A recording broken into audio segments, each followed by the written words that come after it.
Hijaunya lembah, hijaunya lereng pegunungan. Seri 5 Pelangi di Langit Singasari. Cerita, Esa Mintarja. Audiobook, novel silat. Bab 138. Karena itu, maka Mahisa Murti dan Mahisa Pukat itu pun kemudian telah sepakat untuk melihat-lihat bangunan itu lebih dekat. Tetapi kita harus berhati-hati sekali, berkata Mahisa Murti. Mahisa Pukat mengangguk-angguk. Selangkah demi selangkah ia maju mendekati bangunan itu, sementara Mahisa Murti melangkah menyamping. Namun keduanya kemudian telah memanjat tangga yang agak tinggi. Keduanya tertegun ketika seekor ular keluar dari pintu bangunan itu. Ular bandotan hitam. Tentu bangunan ini sudah lama kosong, berkata Mahisa Murti. Ya.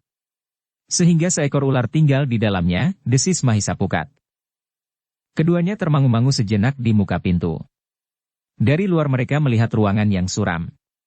Apalagi pepohonan yang tumbuh liar di sekitarnya serta dedaunan yang rimbun, maka udara di dalam bangunan itu terasa sangat lembab.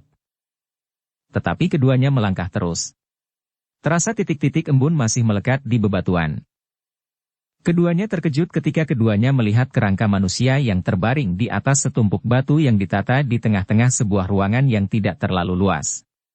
Cahaya matahari yang lemah menyentuh ruangan itu lewat lubang-lubang yang cukup besar di sisi bangunan itu, selain dari pintu depan yang bertangga.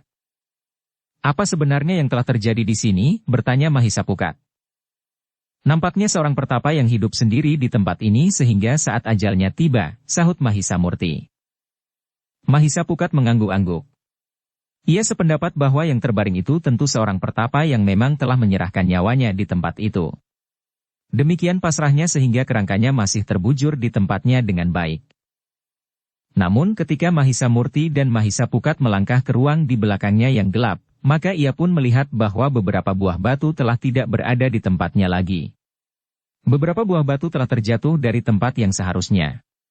Namun agaknya batu-batu itu telah diungkit dengan paksa. Meskipun gelap, namun lama-kelamaan keduanya menjadi agak terbiasa sehingga mereka mulai dapat melihat meskipun hanya lamat-lamat. Perampokan telah terjadi di sini, berkata Mahisa Pukat. Ya, jawab Mahisa Murti. Agaknya di bangunan ini tersimpan beberapa macam barang berharga. Tetapi sekelompok orang telah mengetahuinya sehingga mereka telah mengambilnya. Apakah mungkin telah terjadi pembunuhan? Desis Mahisa Pukat. Mahisa Murti mengangguk-angguk. Katanya. Bukan mustahil. Pembunuhan, kemudian perampokan. Atau kematian datang lebih dahulu, baru kemudian murid-muridnya merampok isi bangunan ini. Kita lihat sekali lagi kerangka itu, berkata Mahisa Pukat. Keduanya pun kemudian telah memperhatikan kerangka itu sekali lagi. Bahkan dengan seksama. Tetapi keduanya tidak menemukan kelainan. Tidak ada bagian yang retak. Tidak ada yang patah atau pecah. Semuanya masih utuh dan berada di tempatnya. Dengan demikian maka Mahisa Murti berkata, agaknya kematian datang lebih dahulu, baru perampokan. Mahisa Pukat mengangguk-angguk. Keduanya telah mencoba sekali lagi untuk melihat ruangan yang telah dirusak itu. Namun yang mereka ketemukan adalah sebuah lekuk yang menarik perhatian.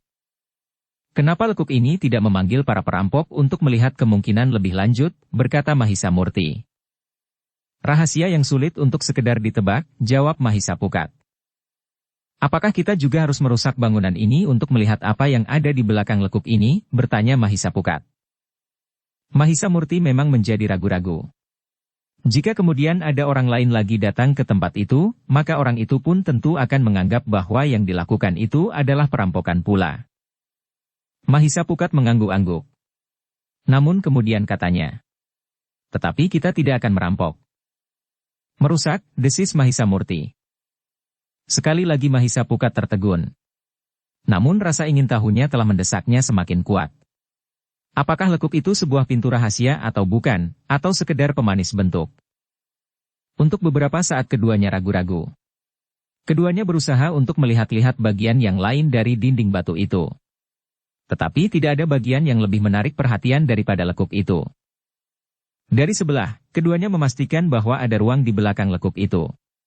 Sementara itu mereka pun menemukan rongga-rongga tipis di antara batu-batu yang tertumpuk rapi itu, sehingga keduanya memang berpendapat bahwa rongga itu akan dapat mereka temukan dengan membuka dinding batu yang berlekuk itu. Betapapun keduanya ragu-ragu, namun Mahisa Murti kemudian mengambil keputusan untuk membuka dinding itu. "Apa boleh buat," berkata Mahisa Murti. "Kita sama sekali tidak ingin merampok. Tetapi perasaan ingin tahu ini sulit untuk ditekan." Bersama Mahisa Pukat keduanya telah mulai mengungkit batu-batu yang tidak terlalu besar itu dengan pedang mereka. Kemudian menekan batu-batu itu di sebelah-menyebelah dari batu yang diperkirakan paling mudah untuk diangkat. Akhirnya keduanya memang berhasil.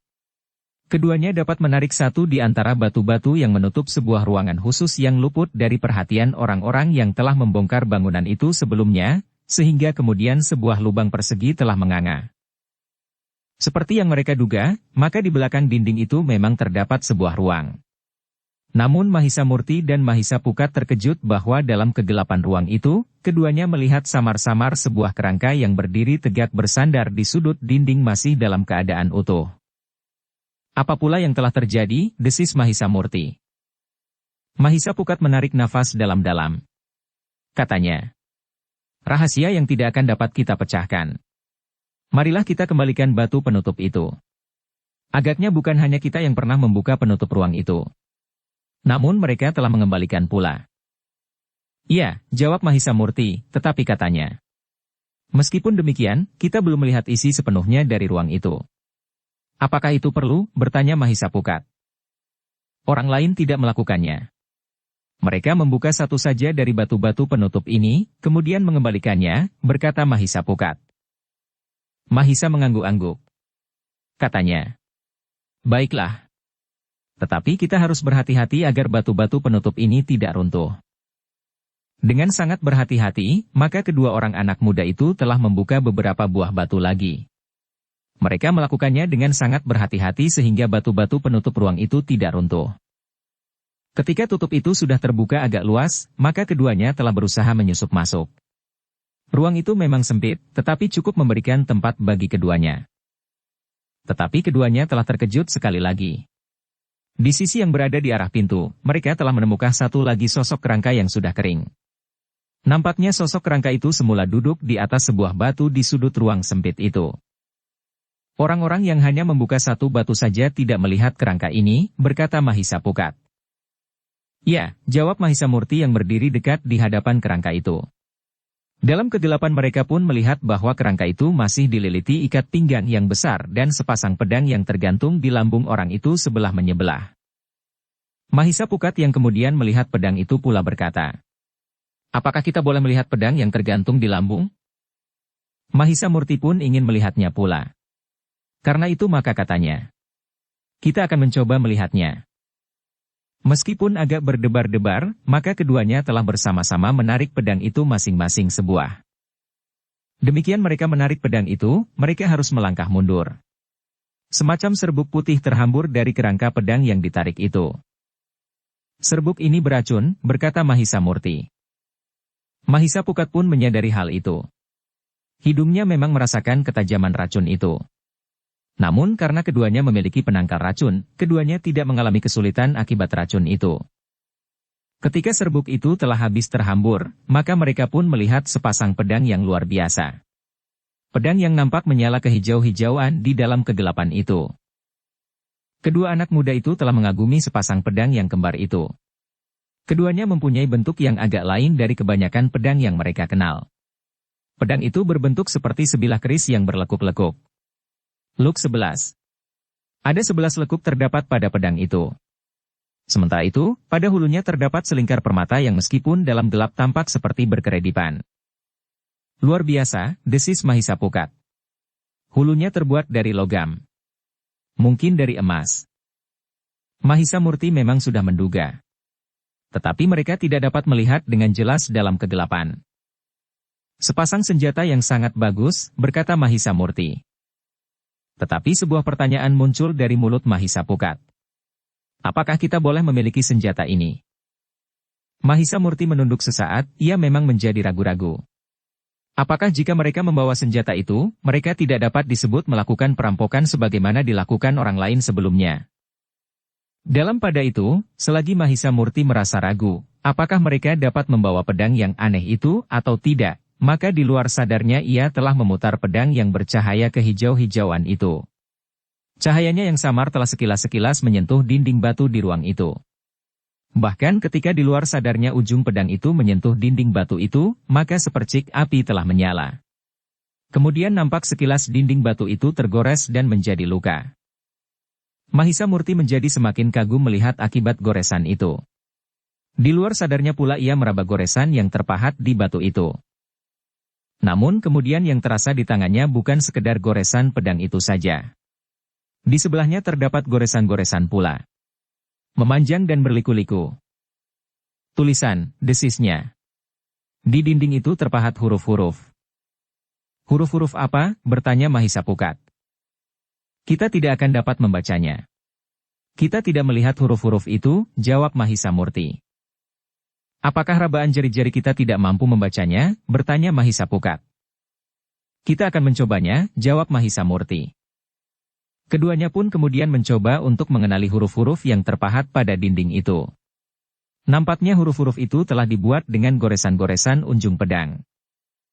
Dengan memusatkan segenap perhatian mereka pada rabaan ujung jari, maka kedua orang anak muda itu mencoba untuk membaca huruf-huruf yang terpahat pada dinding batu itu. Ternyata keduanya memerlukan waktu yang lama. Tetapi huruf-huruf itu cukup besar untuk dikenalinya dengan jari-jari mereka, sehingga akhirnya mereka mendapatkan kesimpulan bahwa tulisan itu berbunyi. Siapa yang berhasil membawa pedang ini keluar, ialah yang boleh memilikinya. Tanpa dendam dan pembalasan kepada siapapun juga. Kau yakin? Bertanya Mahisa Pukat. Aku yakin. Kita sudah berulang kali mengulanginya dan bunyinya tetap sama, berkata Mahisa Murti. Tanpa dendam yang mengandung dendam, berkata Mahisa Pukat. Tetapi nampaknya kedua orang ini yang tinggal kerangkanya telah menerima dengan ikhlas apa yang terjadi atas diri mereka. Agaknya keduanya telah mendapat hukuman, ditutup dengan rapat sampai mati, berkata Mahisa Murti. Ya. Keduanya tidak menerima dengan ikhlas, maka keduanya akan dapat berusaha untuk mengungkit batu-batu ini, jawab Mahisa Pukat. Tetapi orang yang di luar itu, desis Mahisa Murti. Apakah orang itu yang mendapat tugas untuk menunggui kedua orang ini? Mahisa Pukat menggelengkan kepalanya. Katanya. Teka-teki. Kita memang menghadapi satu teka-teki yang tidak terpecahkan. Kita hanya dapat meraba bahwa kedua orang ini telah mendapat hukumannya di dalam ruang sempit itu oleh orang yang tidak dapat dilawannya. Mungkin karena ia mendapat hukuman dari rajanya atau dari orang tuanya atau dari gurunya. Bagaimana jika kedua orang yang ada di dalam ruangan ini laki-laki dan perempuan? Bertanya Mahisa Murti. Satu kemungkinan, jawab Mahisa Pukat. Rasa-rasanya ingin juga untuk mengetahui cerita tentang bangunan ini serta kerangka-kerangka yang ada di dalamnya, berkata Mahisa Murti. Apakah sekarang kita mempunyai waktu? Bertanya Mahisa Pukat. Tentu tidak. Kita akan segera melanjutkan perjalanan, berkata Mahisa Murti. Demikianlah keduanya pun kemudian telah keluar dari ruangan itu.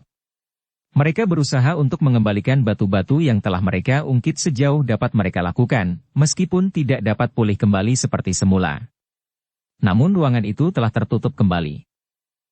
Sejenak kemudian, maka keduanya telah berada di ruangan induk. Sekali lagi mereka memperhatikan ruangan itu. Beberapa buah batu yang berserakan memang menunjukkan bahwa sebuah ruangan yang lain telah dibongkar. Mungkin ruang tempat penyimpanan harta benda. Namun apa hubungannya dengan kedua orang yang telah meninggal di ruang yang lain serta kerangka yang terbaring di ruang induk itu, yang nampaknya tidak terusik sejak saat meninggalnya. Namun kedua orang itu pun kemudian telah melangkah ke pintu. Keduanya telah mencabut pedang mereka sendiri dan kemudian meletakkannya di bawah kaki kerangka yang ada di ruangan induk itu. Mahisa Murti dan Mahisa Pukat telah mempergunakan sarung pedangnya untuk menyarungkan pedang-pedang yang telah mereka dapatkan di ruang yang telah mereka bongkar. Meskipun sarung pedang itu agak terlalu longgar, namun sarung pedang itu cukup memadainya. Demikian mereka keluar dari bangunan itu, sebelum mereka turun dari tangga, mereka telah sekali lagi memperhatikan pedang-pedang yang telah mereka bawa. Hijau pedang itu benar-benar terselaput emas meskipun tidak utuh. Bahkan dengan beberapa buah permata di pangkalnya. Tetapi hulu itu sendiri ternyata sebagian memang terbuat dari kayu yang keras dan berwarna kehitam-hitaman dengan lingkaran-lingkaran gelang emas yang dihiasi dengan permata. Mahisa Murti dan Mahisa Pukat termangu-mangu beberapa saat. Pedang yang sepasang itu terlalu bagus bagi keduanya. Tetapi keduanya memang merasa berhak untuk memiliki, karena pemiliknya telah mengikhlaskannya sebagaimana ia mengikhlaskan nyawanya di ruang sempit itu apapun alasannya. Jika orang itu mengikhlaskannya, kenapa ia masih juga menaruh racun dalam serbuk yang terhambur ketika kita menarik pedang itu, desis Mahisa Pukat. Hanya orang-orang yang mampu mengatasinya yang boleh memilikinya, berkata Mahisa Murti. Bukankah itu hanya sekedar satu dugaan, bertanya Mahisa Pukat kemudian. Kita memang sedang menduga-duga, berkata Mahisa Murti. Apa boleh buat, berkata Mahisa Pukat. Kita sudah mendapat izinnya. Kita tidak merampok. Namun pedang ini harganya tentu sangat mahal. Setidak-tidaknya emas dan permatanya. Seandainya kita harus menabung, maka seumur hidup kita belum dapat membelinya. Tetapi yang lebih mahal lagi adalah besi baja pilihan untuk membuat mata pedang yang agak berbeda dengan pedang kebanyakan itu. Mungkin ayah pernah melihat, mengetahui atau mendengar tentang pedang ini, sahut Mahisa Murti. Ya. Ayah telah cukup lama berdagang besi aji dan batu-batu mulia, desis Mahisa Pukat. Dengari demikian maka rasa-rasanya mereka ingin segera sampai ke padepokan. Kecuali mereka memang sudah cukup lama pergi, mereka pun sudah rindu kepada ayah mereka serta dengan demikian mereka akan dapat bertanya tentang pedang-pedang mereka itu. Namun dalam pada itu, tiba-tiba saja Mahisa Murti berkata, marilah kita keluar dari hutan ini. Mahisa Semu dan Paman Witantra menunggu kita.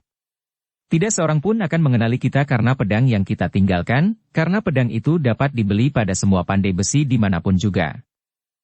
Keduanya pun kemudian telah turun tangga bangunan batu yang penuh dengan teka-teki itu. Sekali lagi mereka melihat seekor ular yang menjalar di tanah lembab di bawah tangga. Ular yang cukup besar berwarna hitam kemerahan. Ular itu memang berhenti memandang kedua anak muda yang turun tangga itu. Namun kedua anak muda itu pun berhenti pula dan berdiri mematung. Meskipun keduanya memiliki penangkal bisa ular, tetapi keduanya lebih senang tidak dipatuk ular sebesar itu. Demikian ular itu kemudian menjalar meninggalkan tempatnya, maka Mahisa Murti dan Mahisa Pukat telah melanjutkan perjalanan mereka pula. Ketika mereka sampai ke terowongan yang menuju keluar hutan yang pepat itu, maka Mahisa Murti telah berkata, tetapi pedang ini akan menjadi beban yang berat buat kita. Orang-orang yang pernah mengenalnya dan yang bahkan telah melupakannya akan teringat kembali dan membuat bermacam-macam cerita untuk memaksakan kehendak mereka. Mungkin seseorang merasa berhak atas pedang ini atau orang lain bahkan merasa sebagai pemiliknya atau seseorang akan mengaku bahwa pedang itu pernah dicuri orang. Kita sadari akan hal itu. Kita akan mempertahankannya atas dasar hak yang telah kita terima langsung dari orang yang membawanya sampai ajalnya, berkata Mahisa Pukat. Demikianlah, keduanya pun kemudian telah memasuki terowongan yang terdiri dari dedaunan, ranting-ranting dan dahan pepohonan yang nampaknya pernah dibentuk oleh tangan seseorang. Ketika mereka keluar dari hutan itu, maka mereka melihat agak di kejauhan, di bawah sebatang pohon perdu yang rimbun, Mahisa Semu dan Wantilan duduk terkantuk-kantuk, sementara Mahisa Amping berbaring sambil menggapai-gapai dengan kakinya. Demikian Mahisa Murti dan Mahisa Pukat muncul, maka Mahisa Ampinglah yang pertama-tama menyapa. Kakang berdua terlalu lama meninggalkan kami di sini. Kami menjadi cemas. Hampir saja kami menyusul Kakang. Mahisa Murti dan Mahisa Pukat hanya tersenyum saja. Namun ketika keduanya telah duduk pula bersama dengan anak itu, maka keduanya mulai bercerita tentang penglihatan mereka atas bangunan yang aneh itu serta segala macam teka-teki yang ada di dalamnya. Jadi pedang itu ada di tangan kalian? Bertanya Wantilan. Ya, jawab Mahisa Murti. Kami memang merasa berhak untuk membawanya. Ternyata penglihatan Wantilan cukup tajam. Ia pun kemudian telah berkata, tetapi berhati-hatilah. Mungkin ada orang lain yang menginginkannya apapun alasan mereka. Mahisa Murti dan Mahisa Pukat mengangguk-angguk. Dengan nada datar Mahisa Pukat menyahut. Kami sudah memperhitungkannya. Tetapi bukankah kami berhak mempertahankannya? Tentu, jawab Wantilan. Sepasang pedang itu sudah menjadi hak kalian. Kalian tidak dapat dituduh mencuri atau merampas hak orang lain. Mahisa Murti dan Mahisa Pukat masih saja mengangguk-angguk. Namun kemudian Mahisa Murti pun berkata, "Marilah. Kita akan melanjutkan perjalanan." "Melanjutkan kemana?" bertanya Mahisa Semu. "Menyeberangi hutan ini, menelusuri tepinya atau kembali turun ke jalan yang lebih besar yang tadi kita lalui?" Mahisa Murti memang harus berpikir sejenak. Namun kemudian ia berkata, "Kita tidak dapat menembus hutan yang sangat lebat ini. Seandainya itu kita lakukan, maka kita akan memerlukan waktu yang sangat lama. Kita kembali dan turun ke jalan yang kita lalui tadi," berkata Mahisa Pukat. "Kita tidak mempunyai pilihan lain." Mahisa Amping yang kemudian bangkit berkata, "Marilah. Aku sudah mulai mengantuk. Jika kita masih menunggu lagi, maka aku tentu akan tertidur di sini." "Jika kau tidur di sini, kau akan kami tinggalkan," sahut Mahisa Pukat. "Karena itu aku tidak tidur," jawab Mahisa Amping. Mahisa Semu tersenyum. Ditariknya tangan anak itu sambil berkata, "Marilah. Kita berjalan terus." Mahisa Amping pun kemudian berjalan mendahului yang lain menempuh jalan kembali menuju ke jalan yang lebih besar, yang mereka lalui semula. Namun mereka akan menempuh arah seperti semula jika mereka telah berada di jalan itu. Sementara itu matahari menjadi semakin rendah. Ternyata kedua anak muda itu memerlukan waktu cukup lama ketika mereka berada di dalam hutan.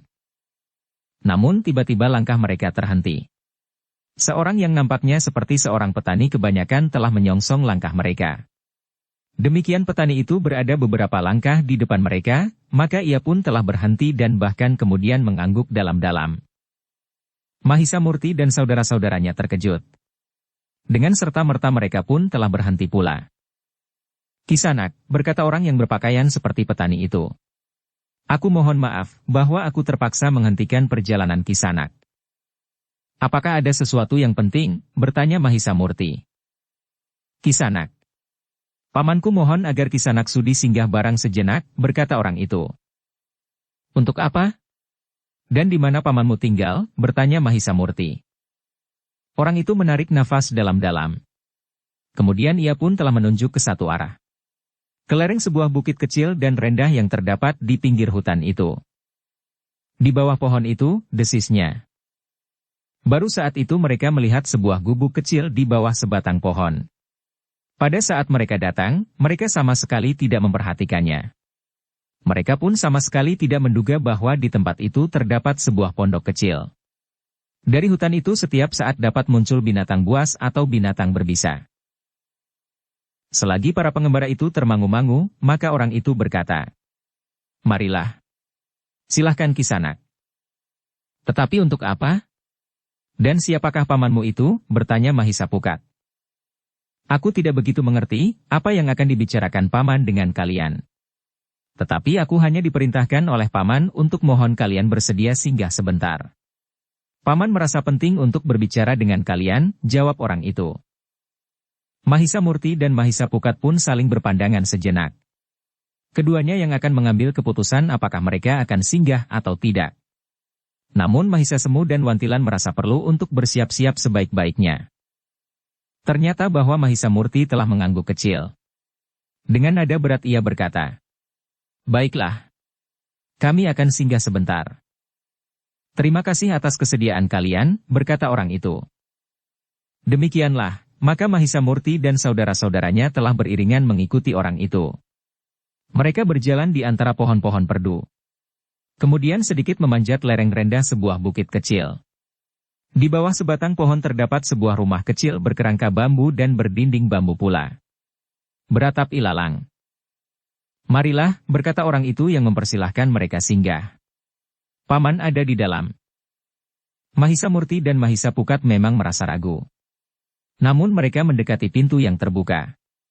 Kepada Mahisa Semu dan Wantilan Mahisa Murti berpesan agar menunggu saja di luar serta menjaga Mahisa Amping agar tidak pergi kemana-mana. "Kalian harus tanggap atas semua peristiwa yang dapat terjadi," desis Mahisa Murti.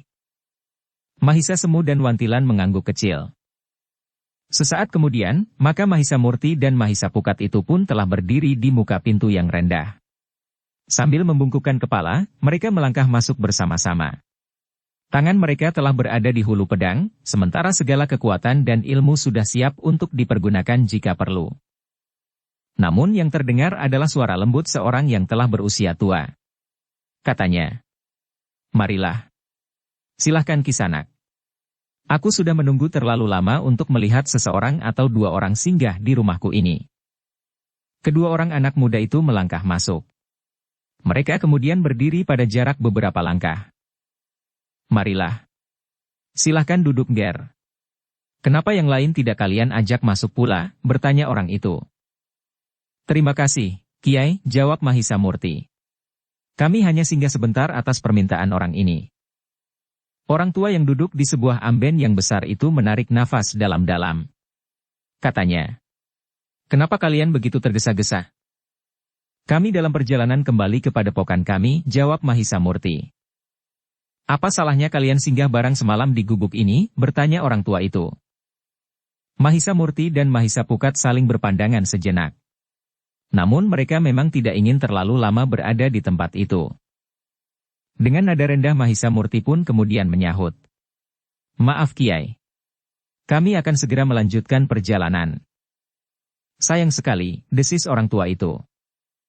Mahisa Murti dan Mahisa Pukat pun kemudian sempat memperhatikan orang tua yang duduk di amben yang besar itu. Seorang tua yang berjanggut putih sampai ke dadanya. Matanya sudah mulai cekung, sementara giginya masih nampak rampak di saat orang itu tersenyum. "Jika demikian," berkata orang itu, "silahkan duduk sebentar. Aku ingin berbincang dengan Kisanak berdua." Mahisa Murti dan Mahisa Pukat pun kemudian duduk di amben yang besar itu. Dengan hati-hati mereka menempatkan dirinya berhadapan dengan orang tua berjanggut putih itu. Namun Mahisa Murti dan Mahisa Pukat yang merasa harus berhati-hati itu duduk pada jarak beberapa jengkal. Sementara itu orang yang mempersilahkan anak-anak muda itu singgah telah duduk di sudut amben yang besar itu. "Anak-anak muda," berkata orang tua berjanggut putih itu. "Sudah bertahun-tahun aku tinggal di sini. Tidak seorang pun yang pantas aku persilahkan singgah, selain anak muda berdua."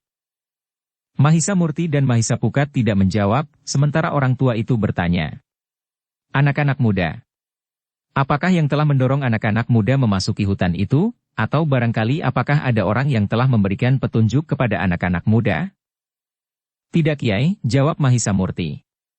"Tidak ada orang yang memberikan petunjuk kepada kami. Adalah kebetulan bahwa kami telah sampai ke hutan itu dan mencoba-coba untuk melihat ke dalamnya. Aku yakin bahwa pertanyaan Kiai ada hubungannya dengan bangunan yang ada di dalam hutan itu serta sepasang pedang yang telah kami bawa." "Kau begitu cerdas anak muda," berkata orang tua itu. "Yang kau katakan itu benar seluruhnya. Sudah bertahun-tahun aku menunggu. Baru sekarang aku menemukan orang yang aku tunggu itu. Orang yang telah berhasil memungut keris yang ada di dalam candi itu." Mahisa Murti dan Mahisa Pukat saling berpandangan sejenak. Kemudian dengan heran Mahisa Pukat bertanya, "Bagaimana Kiai tahu sejak kami keluar dari hutan itu bahwa kami telah berhasil mengambil kedua bilah pedang itu?" "Anak-anak muda," berkata orang tua itu. "Kedua keris itu mempunyai hubungan khusus dengan aku. Kedua keris itu adalah kerisku." "Sudah aku duga. Sekarang Kiai ingin merampas keris yang aku kira sebagai pedang itu?" bertanya Mahisa Pukat. "Tidak. Tidak. Jangan salah paham," berkata orang tua itu dengan serta. Lalu katanya, "Dengarlah dahulu keteranganku." Orang itu berhenti sejenak, lalu, "Keris itu adalah kerisku. Tetapi sudah aku berikan kepada seorang muridku. Muridku itulah yang kau jumpai di dalam ruangan tertutup itu." Mahisa Murti dan Mahisa Pukat saling berpandangan sejenak, lalu orang tua itu meneruskan, "Tetapi aku tidak dapat mencegah muridku melakukan satu tindakan yang tidak terpuji." Mahisa Murti dan Mahisa Pukat menjadi berdebar-debar. Sementara orang tua itu berkata selanjutnya, "Muridku adalah menantu kakak seperguruanku yang tinggal di bangunan yang terdapat di hutan itu. Ternyata muridku, atas pertolongan dari istrinya, anak kakak seperguruanku itu, telah mencuri sebuah kitab. Kitab yang sangat rahasia yang belum waktunya diberikan kepada siapapun juga, karena kitab itu ada hubungannya dengan ilmu puncak perguruan kami yang belum terpecahkan. Kakak seperguruanku menjadi sangat kecewa. Ia menghukum muridku dan anak perempuannya sendiri di dalam ruang tertutup. Tetapi ia tidak berniat untuk membunuhnya. Ia hanya ingin membuatnya jera. Namun nampaknya ada tangan yang lebih berkuasa. Kakak seperguruanku terlibat dalam pertempuran yang tidak berkeputusan. 5 hari 5 malam. Mereka beristirahat hanya di tengah malam sambil minum dari ujung-ujung kelopak bunga di hutan. Bunga-bunga liar serta embun yang menitik. Pertempuran itu memang berakhir dengan kemenangan kakak seperguruanku, tetapi ia luka parah. Seorang telah merawatnya tanpa mengetahui bahwa saudara seperguruanku itu sedang menghukum anak dan menantunya. Ketika kakak seperguruanku itu mulai sembuh, ia sempat mengatakan bahwa ia sedang menghukum seseorang. Tetapi terlambat. Anak dan menantunya telah meninggal. Betapa kecewanya kakak seperguruanku itu. Ia lalu menghukum diri dan menunggu saat kematiannya sendiri di ruang tengah dari bangunan batu itu. Ia tidak mau lagi mengobati dirinya sendiri yang belum sembuh benar. Aku yang kemudian mengetahui keadaan itu datang terlambat. Keadaan kakak seperguruanku telah semakin parah, sehingga ia akhirnya meninggal dengan meninggalkan beberapa pesan. Antara lain, agar tubuhnya dibiarkan saja di tempatnya terbaring. Orang tua itu kemudian tersenyum sambil berkata, "Nah, anak-anak muda, terserah kepada kalian. Apakah kalian akan percaya atau tidak?" Mahisa Murti dan Mahisa Pukat mengangguk-angguk. Berdasarkan beberapa hal yang mereka dengar dan mereka lihat, maka mereka sepatutnya percaya kepada orang tua itu. Karena itu, maka Mahisa Murti pun kemudian berkata, "Baiklah Kiai. Aku percaya bahwa ada hubungan antara keris yang Kiai miliki itu dengan kedua pedang yang kami ketemukan di dalam ruangan tertutup itu. Kami pun tidak akan menolak semua keterangan Kiai. Namun kemudian apakah yang sebenarnya Kiai kehendaki dari kami berdua setelah kami mendapatkan kedua bilah pedang ini?" "Tidak apa-apa anak-anak muda. Aku justru ingin menitipkan sepasang keris itu kepada anak-anak muda sebagaimana aku katakan. Jika semula keris itu aku buat berpasangan untuk seorang saja yang terbiasa bertempur dengan pedang rangkap, maka sekarang sepasang keris itu telah terbagi oleh 2 orang, orang itu berhenti sejenak, lalu, tetapi itu sama sekali tidak menyebabkan apa-apa. Semuanya memang tergantung kepada orang yang memegang pedang. Meskipun ia membawa sepasang pedang, tetapi jika ia tidak menguasai ilmu pedang, maka sepasang pedang itu tidak akan berarti apa-apa. Sebaliknya orang yang hanya membawa sebilah saja, tetapi memiliki ilmu pedang yang tinggi, maka orang itu pun akan dapat mempergunakannya sebaik-baiknya." "Baiklah Kiai," berkata Mahisa Murti. "Kami akan menjaga sepasang senjata ini sebaik-baiknya. Mudah-mudahan kami dapat mempergunakannya untuk kepentingan yang baik, karena tulisan di dinding ruangan itu pun berbunyi tanpa dendam dan pembalasan kepada siapapun juga." Orang tua itu termangu-mangu sejenak. Tetapi ia kemudian bertanya, "Jadi begitu bunyi tulisan itu?" "Ya," jawab Mahisa Murti. "Ternyata ada juga yang dapat dibanggakan pada anak itu. Aku yang dikecewakan oleh perbuatannya karena ia telah mencuri kitab gurunya, agak terhibur sedikit mendengar bahwa anakku itu tidak mendendam siapapun juga," berkata orang tua itu. Lalu katanya, "Besok aku akan melihat ruangan itu. Mudah-mudahan aku juga dapat membaca sebagaimana kalian membacanya." "Kami membaca dengan ujung jari," jawab Mahisa Murti. "Kami akan membawa obor," desis orang tua itu. Namun ia pun kemudian bertanya, "Apakah kalian akan ikut bersama kami besok?" "Tidak Kiai," jawab Mahisa Murti. "Kami akan segera melanjutkan perjalanan." Orang tua itu menarik nafas dalam-dalam. Namun kemudian katanya, "Anak-anak muda, keris itu adalah keris yang sangat berharga. Aku telah membuatnya secara khusus dari bahan yang sangat khusus pula. Keris itu jauh lebih baik dari kerisku sendiri." Kedua anak muda itu mengangguk-angguk. Keris itu akan sangat berarti bagi mereka yang pada dasarnya memiliki kemampuan ilmu pedang yang sangat tinggi, berkata orang tua itu. Lalu katanya pula, "Tetapi aku percaya bahwa kalian berdua memenuhi syarat untuk memiliki dan mempergunakan keris itu. Namun demikian aku masih juga berpesan. Kalian harus berhati-hati. Keris itu sudah dikenal oleh beberapa orang dan celakanya mereka mengakui kelebihan sepasang keris itu. Karena itu, maka kalian akan menghadapi kemungkinan-kemungkinan buruk justru karena kalian membawa keris itu. Tetapi sekali lagi aku yakin bahwa kalian akan dapat mempertahankannya meskipun aku belum melihat tingkat kemampuan kalian. Mahisa Murti dan Mahisa Pukat memang sudah menduga bahwa kemungkinan seperti itu akan dapat terjadi atas diri mereka karena sepasang senjata itu. Tetapi keduanya sudah siap untuk mempertahankannya. Dengan nada rendah Mahisa Murti berkata, "Kiai, kami memang sudah memperhitungkan bahwa hal seperti itu akan dapat terjadi. Keris menurut pengertian Kiai ini memiliki banyak kelebihan dari senjata-senjata kebanyakan. Karena itu, maka tentu ada orang yang menginginkannya. Apalagi orang-orang yang memang pernah mengenal sebelumnya." Mahisa Marti dan Mahisa Pukat saling berpandangan sejenak. Ada beberapa hal yang sesuai dan masuk akal. Namun ada beberapa hal yang masih perlu dipertanyakan. Karena itu, maka Mahisa Murti pun kemudian telah bertanya. Kenapa kedua orang itu sama sekali tidak berusaha untuk keluar dari bilik sempit itu? Keduanya tidak berani melawan perintah guru dan orang tuanya. Apapun yang terjadi, maka keduanya dengan tabah menerimanya, berkata orang tua itu. Tetapi bagaimana dengan serbuk beracun yang terdapat dalam sarung pedang itu? Bertanya Mahisa Pukat. Anakku mempunyai kekebalan terhadap racun apapun juga, berkata orang tua itu. Karena itu, maka senjatanya sengaja diberinya beracun. Jika ia menarik senjatanya, maka racun itu telah lebih dahulu memperlemah ketahanan tubuh lawannya. Bahkan ada yang tidak lagi mampu bertahan. Tetapi kalian pun agaknya mempunyai kekebalan atas racun seperti anakku. Mahisa Murti dan Mahisa Pukat mengangguk-angguk. Namun tiba-tiba Mahisa Pukat bertanya. Di manakah kitab itu sekarang? Itulah yang belum dapat diketemukan sampai sekarang. Kitab itu telah diambil kembali oleh kakak seperguruanku itu. Tetapi tidak seorang pun yang tahu di mana kitab itu disembunyikan. Di saat ia meninggal, nampaknya ia memang ingin memberitahukan di mana kitab itu disimpan. Tetapi kakak seperguruanku itu telah terlalu cepat pergi. Aku sudah mencarinya dengan membongkar tempat-tempat yang aku kira dipergunakan untuk menyimpan kitab itu, tetapi tidak aku ketemukan. Kitab itu sangat berarti bagi perguruanku. Tetapi pada bagian terakhir sampai saat meninggalnya kakakku, masih tetap merupakan rahasia yang belum terpecahkan.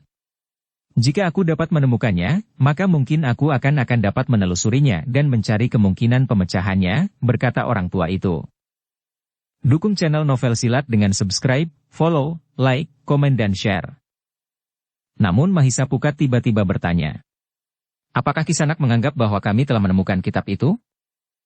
Tidak. Tidak. Sekali lagi aku katakan, aku sama sekali tidak berprasangka buruk terhadap kalian berdua, jawab orang tua itu. Kalian yang telah mendapatkan pedang itu, silahkan mempergunakannya jika kalian berdua sudi. Pedang yang tidak berarti apa-apa. Namun pedang itu yang aku sebut saja keris, adalah buatanku sendiri. Sepasang, karena perguruan kami mempelajari ilmu pedang sepasang. Justru karena keris itu aku buat sendiri, maka seakan-akan terdapat sentuhan getaran antara keris-keris itu dan aku. Ketika kalian keluar dari hutan, sebelum aku melihat hulu keris di sarung yang berbeda itu, aku sudah merasakan sentuhan getarannya, bahwa keris itu ada pada kalian. Tetapi di dinding batu itu tergores tulisan, bahwa siapa yang berhasil membawa pedang itu keluar, ialah yang boleh memilikinya. Orang tua itu mengangguk-angguk. Katanya. Tulisan itu telah memperkokoh hak anak-anak muda untuk memiliki keris itu. Karena itu, maka aku pun tidak akan menuntut agar keris itu dikembalikan kepadaku. Aku pun tidak berprasangka bahwa kalian telah mengambil kitab itu atau hal-hal lain yang buruk. Apalagi Angger berdua memiliki kekebalan atas racun sebagaimana anakku. Namun bagaimanapun juga, karena Angger berdua akan memiliki sepasang kerisku, aku ingin tahu, siapakah yang telah membentuk Angger sehingga Angger nampaknya telah menjadi anak muda yang berilmu tinggi, kebal akan bisa dan mungkin ilmu-ilmu yang lain. Meskipun aku belum membuktikan, tetapi aku melihat pada sikap, kata-kata dan pandangan mata anak-anak muda berdua. Keduanya termangu-mangu sejenak. Keduanya memang agak ragu-ragu untuk mengatakan tentang diri mereka sendiri. Namun keduanya telah bertekad untuk bertanggung jawab apapun yang terjadi. Karena itu, maka Mahisa Murti pun kemudian berkata, Aku adalah Mahisa Murti dan saudaraku adalah Mahisa Pukat. Kami adalah anak ayah Mahendra dari Singasari. Orang itu mengangguk-angguk. Katanya, Aku pernah mendengar nama Mahendra. Adik seperguruan Paman Witantra, desis Mahisa Pukat. Yang pernah berada di Kediri sebagai wakil Singasari setelah Pamanda Mahisa Agni. Nama-nama yang terkenal. Mahisa Agni adalah seorang yang disegani dan dihormati. Aku pernah mendengar namanya. Jauh lebih besar dari nama perguruan kami di sini, desis orang tua itu.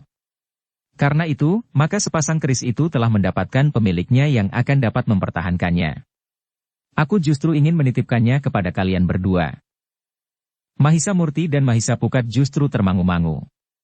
Sementara orang tua itu berkata, "Anak-anak muda, aku tahu bahwa kalian tentu tidak akan dapat dengan serta-merta mempercayai aku.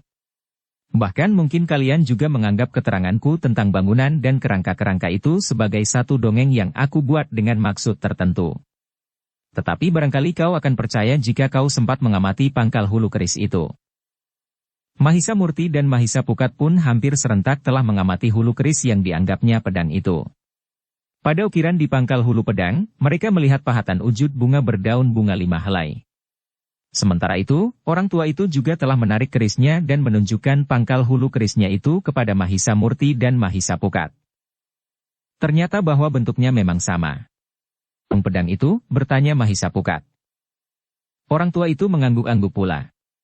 Katanya kemudian, "Nah, sebenarnya aku ingin mempersilahkan Angger berdua untuk singgah barang satu hari. Akan lebih baik jika Angger berdua besok bersedia bersama kami untuk kembali ke hutan. Namun segala sesuatunya terserah kepada kalian. Karena aku pun menyadari bahwa kalian masih saja dibayangi oleh keraguan-raguan tentang diriku. Kerisku mungkin dapat meyakinkan kalian bahwa akulah yang telah membuat sepasang keris itu, atau barangkali kalian dapat saja menyangka bahwa aku telah memesannya kepada seorang empu yang berilmu tinggi. Kami mohon maaf Kiai. Bukan keraguan-raguan kami yang memaksa kami meninggalkan tempat ini. Tetapi kami memang ingin segera sampai kepada pokan kami," jawab Mahisa Murti. Orang tua itu memang tidak menahannya.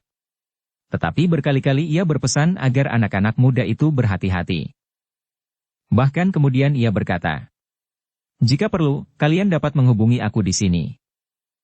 Mahisa Murti dan Mahisa Pukat mengangguk kecil. Sementara Mahisa Murti berdesis, "Terima kasih Kiai. Jika perlu kami akan bertemu dengan Kiai lagi. Aku agaknya sudah tidak akan berpindah tempat lagi. Di sini memang sepi. Tetapi rasa-rasanya ada keharusan untuk selalu dekat dengan bangunan di dalam hutan itu.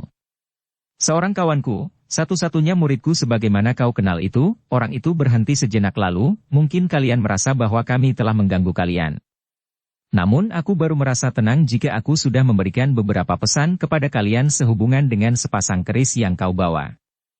Rasa-rasanya aku bersalah jika aku tidak pernah memberikan peringatan apapun kepada kalian berdua jika pada suatu saat kalian mengalami kesulitan karena keris itu." "Terima kasih Kiai," berkata Mahisa Murti. "Sekarang, kami mohon diri." Orang tua itu tidak menahannya lagi. Dilepaskannya kedua orang anak muda itu pergi bersama saudara-saudaranya yang menunggu di luar. "Mereka sama sekali tidak merasa gentar," berkata murid orang tua itu. "Ya. Karena itu mereka memang sepantasnya memiliki sepasang keris itu. Mudah-mudahan mereka selamat dan mampu mempertahankannya," berkata orang tua itu. "Atau, sama sekali tidak bertemu dengan orang yang ingin merampas keris itu apapun alasannya," desis muridnya. Mahisa Murti dan Mahisa Pukat yang meninggalkan gubuk itu, masih saja sangat berhati-hati. Keduanya memang merasa aneh bahwa orang tua itu ternyata tidak berbuat apa-apa meskipun ia mengaku telah membuat dan kemudian memiliki sepasang senjata itu. Namun yang kemudian telah diberikan kepada anaknya. Tetapi orang tua itu memang tidak berbuat apa-apa. Ia sudah mengikhlaskan sepasang keris itu kepada dua orang anak muda yang dianggapnya akan dapat mempertahankannya. Sehari itu, anak-anak muda yang sedang mengembara itu ternyata tidak menjumpai kesulitan. Namun mereka tidak berusaha singgah dan bermalam di banjar-banjar. Mereka merasa lebih baik untuk bermalam di tempat terbuka. Di banjar-banjar padukuhan mereka dapat saja menjumpai persoalan yang tidak dapat mereka tinggalkan begitu saja, sehingga akan melibatkan mereka pada persoalan-persoalan baru yang tidak akan kunjung berakhir, sementara mereka menjadi semakin lama meninggalkan padepokan mereka. Tetapi anak-anak muda itu sudah berjanji kepada diri mereka sendiri bahwa mereka sedang menempuh tapang rame. Dengan demikian maka mereka pun tidak dapat mengelak untuk memberikan pertolongan kepada orang-orang yang membutuhkan. Bahkan Mahisa Pukat telah beranggapan bahwa sepasang senjata itu adalah anugerah karena tindakan mereka melakukan tapang rame itu. Dengan senjata yang lebih baik, maka kita akan dapat melakukannya dengan lebih baik pula, berkata Mahisa Pukat. Itu adalah wajar, sahut Wantilan. Bahkan seandainya sepasang senjata itu karunia dalam hubungan dengan laku yang kalian tempuh, maka justru dengan demikian kalian dituntut untuk berlaku lebih baik dalam olah laku itu sendiri. Mahisa Murti dan Mahisa Pukat mengangguk-angguk. Dengan nada rendah Mahisa Pukat berkata, "Kami menyadari akan hal itu." Ketika malam menjadi semakin larut, maka para pengembara itu pun telah mulai membaringkan dirinya. Mahisa Amping sudah lebih dahulu tidur. Sementara itu Mahisa Semu dan Wantilan pun rasa-rasanya tidak mampu lagi menahan agar matanya tidak segera terpejam. Bahkan Mahisa Semu berkata, "Aku akan tidur dahulu. Nanti jika saatnya aku berjaga-jaga, tolong bangunkan aku. Aku kantuk sekali." Sebelum kata-kata itu terjawab, maka Wantilan pun berkata, "Aku juga. Mataku seperti kena pulut." Mahisa Murti dan Mahisa Pukat telah membiarkan mereka tidur. Keduanya lah yang masih dapat bertahan untuk tidak segera tertidur nyenyak. Namun ketika tengah malam lewat, mata kedua orang itu pun rasa-rasanya tidak dapat lagi dibuka. Mereka benar-benar mengantuk tanpa dapat dikendalikan lagi. Tetapi justru karena itu, maka keduanya telah menjadi curiga bahwa sesuatu telah terjadi. "Kita tidak boleh tidur, justru dalam keadaan seperti ini," berkata Mahisa Murti. "Ya. Suasananya memang aneh."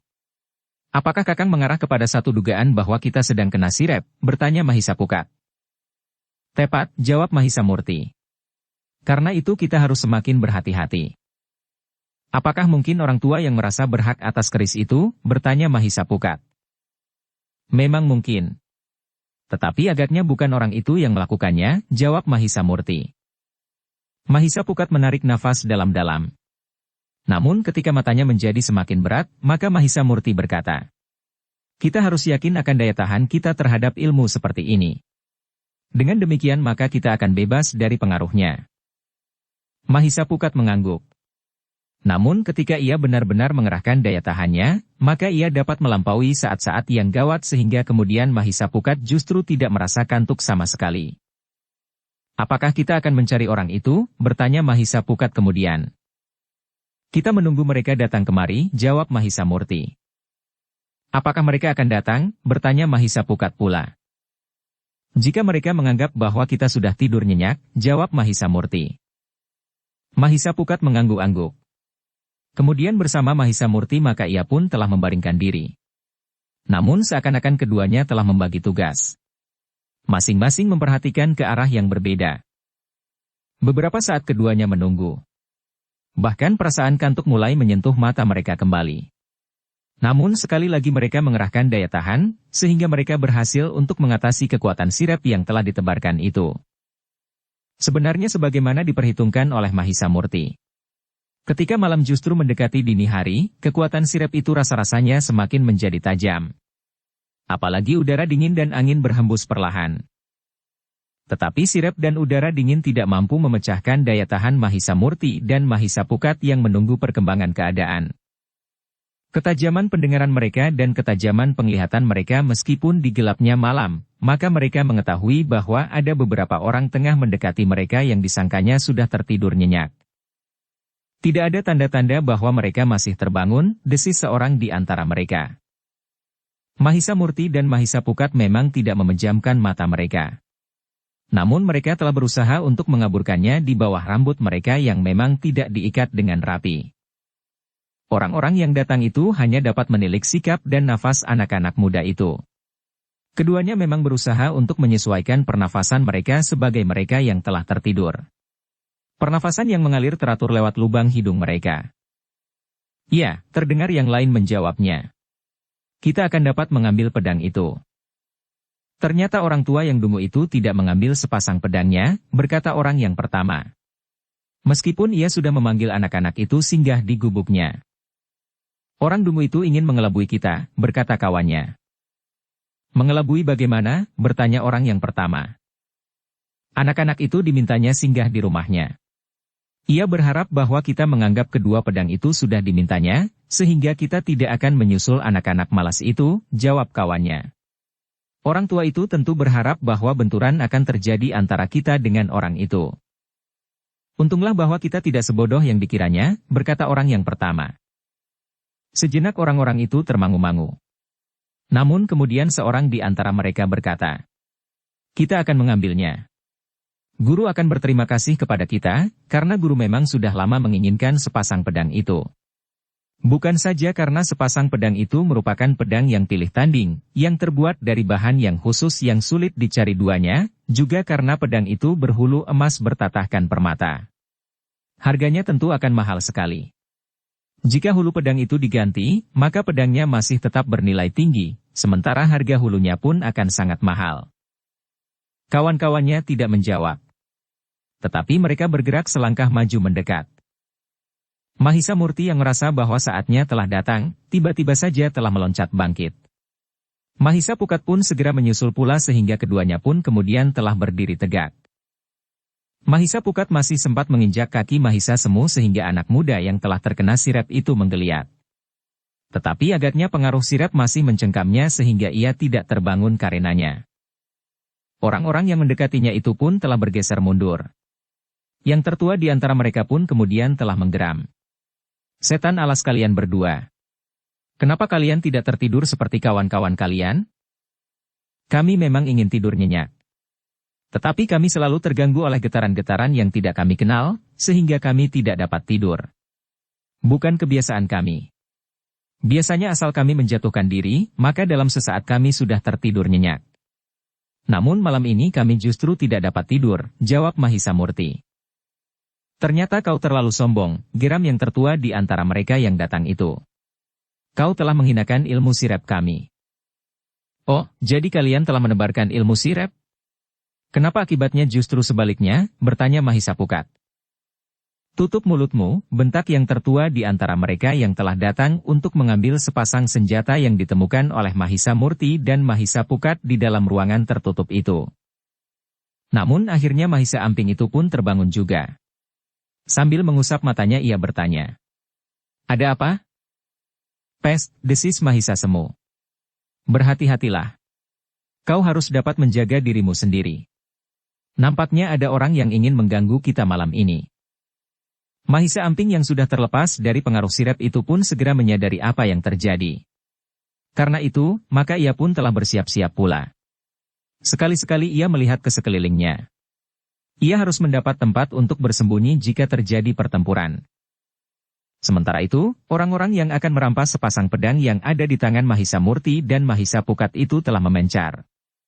Mahisa Murti pun telah bergeser menjauhi Mahisa Pukat.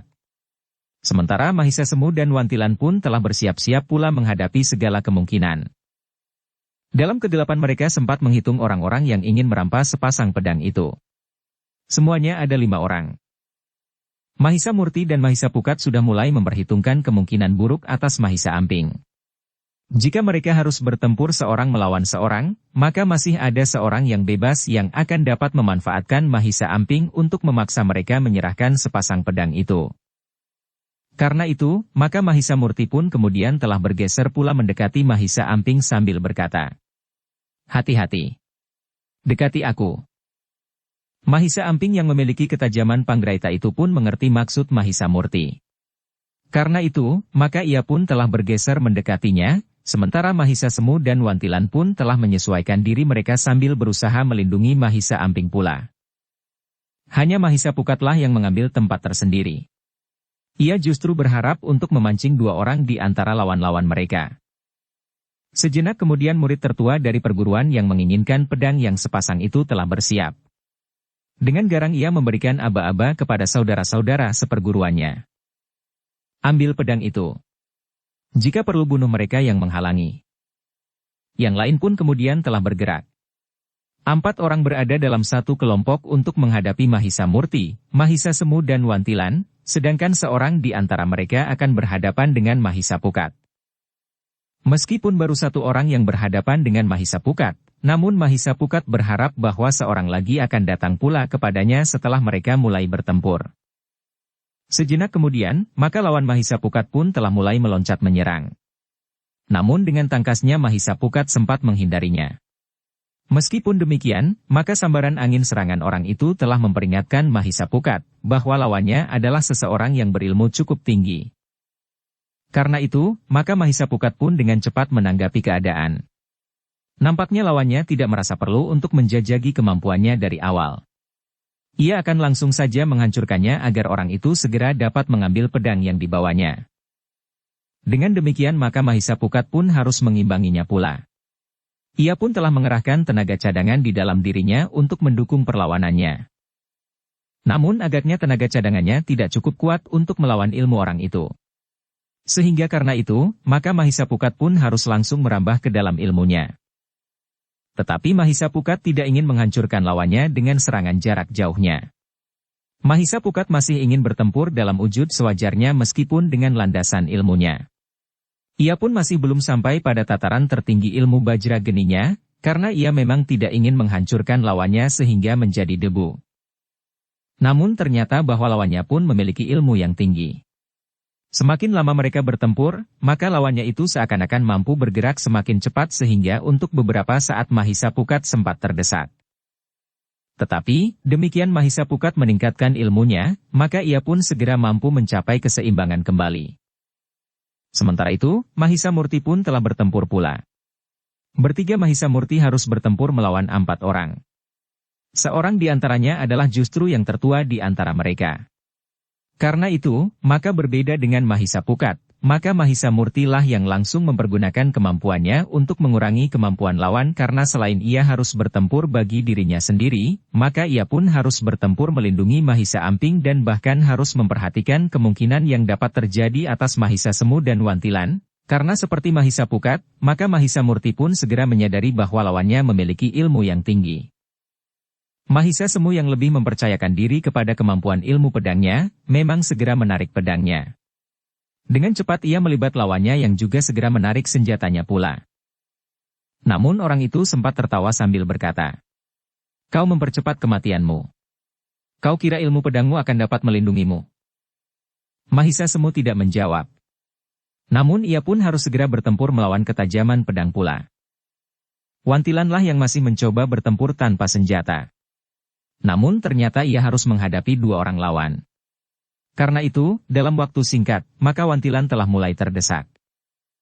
Justru karena itu, maka Mahisa Murti pun telah mengerahkan segenap kemampuannya untuk mengatasi keadaan itu. Ia bukan saja bertempur dengan keras, namun Mahisa Murti juga telah mengeterapkan ilmunya yang mampu menghisap kekuatan lawannya. Namun Mahisa Murti tidak segera mampu membentur lawan-lawannya. Ternyata bahwa lawan-lawannya pun tidak menyia-nyiakan waktu sehingga mereka bukan saja telah mengerahkan ilmu mereka, tetapi mereka pun telah menggenggam senjata pula. Mahisa Murti tidak mempunyai pilihan lain. Karena yang dibawanya adalah pedang yang ditemukannya di dalam bangunan batu di dalam hutan itu, maka ia pun telah mencabut pedang itu pula. Ternyata yang terjadi sangat mengejutkan. Kekuatan ilmu Mahisa Murti yang mampu menghisap kekuatan dan kemampuan lawan itu, telah bergejolak dengan dahsyat ketika menjalar melalui senjata yang dibuat dari besi baja pilihan itu. Cahaya yang kebiru-biruan itu bagaikan menyala semakin besar. Bahkan kemudian seperti api yang menyembur dengan dahsyatnya. Namun Mahisa Murti masih belum puas dengan kenyataan itu meskipun semula ia sendiri telah terkejut. Mahisa Murti yang ingin mencoba kekuatan ilmunya yang berpengaruh terhadap pusakanya yang baru itu telah mengeterapkan ilmunya Bajra Geni dan segenap ilmu yang tersimpan di dalam dirinya. Sebenarnya lah akibatnya sangat mendebarkan jantung. Pedang itu benar-benar bagaikan diselubungi oleh lidah api yang menjilat-jilat. Bahkan kemudian seperti lidah ular naga yang menyala menjilat ke segala arah. Dengan serta-merta lawan Mahisa Murti itu pun telah meloncat surut. Namun dengan kemarahan yang bergelora di dalam dadanya, murid tertua dari antara mereka yang datang untuk mengambil pedang itu berteriak, "Jangan gentar. Apapun yang kita lihat, namun segala sesuatunya sangat tergantung kepada orangnya. Jika orang yang menggenggam pusaka yang dahsyat itu tidak memiliki ilmu pedang yang baik, maka kita akan segera membunuhnya dan mengambil pedang itu bagi perguruan kita. Kata-kata itu memang dapat membangkitkan keberanian orang-orang yang akan mengambil sepasang pedang itu. Karena itu, maka mereka pun telah bertempur semakin sengit. Orang yang semula berdua bertempur melawan Wantilan, telah bergeser. Dua orang kemudian berpasangan melawan Mahisa Murti. Mahisa Pukat memang menjadi cemas, Mahisa Amping akan dapat mengalami kesulitan. Karena itu, maka ia pun tidak memperpanjang waktu lagi. Dengan serta-merta maka Mahisa Pukat pun telah mengerahkan segala macam ilmunya dan disalurkannya lewat daun pedangnya. Lawannya pun telah terkejut pula, tetapi ia berpendirian seperti saudara seperguruannya. Betapapun dahsyatnya pedang di tangan, namun akhirnya yang menentukan adalah orangnya pula. Pertempuran pun semakin lama menjadi semakin sengit.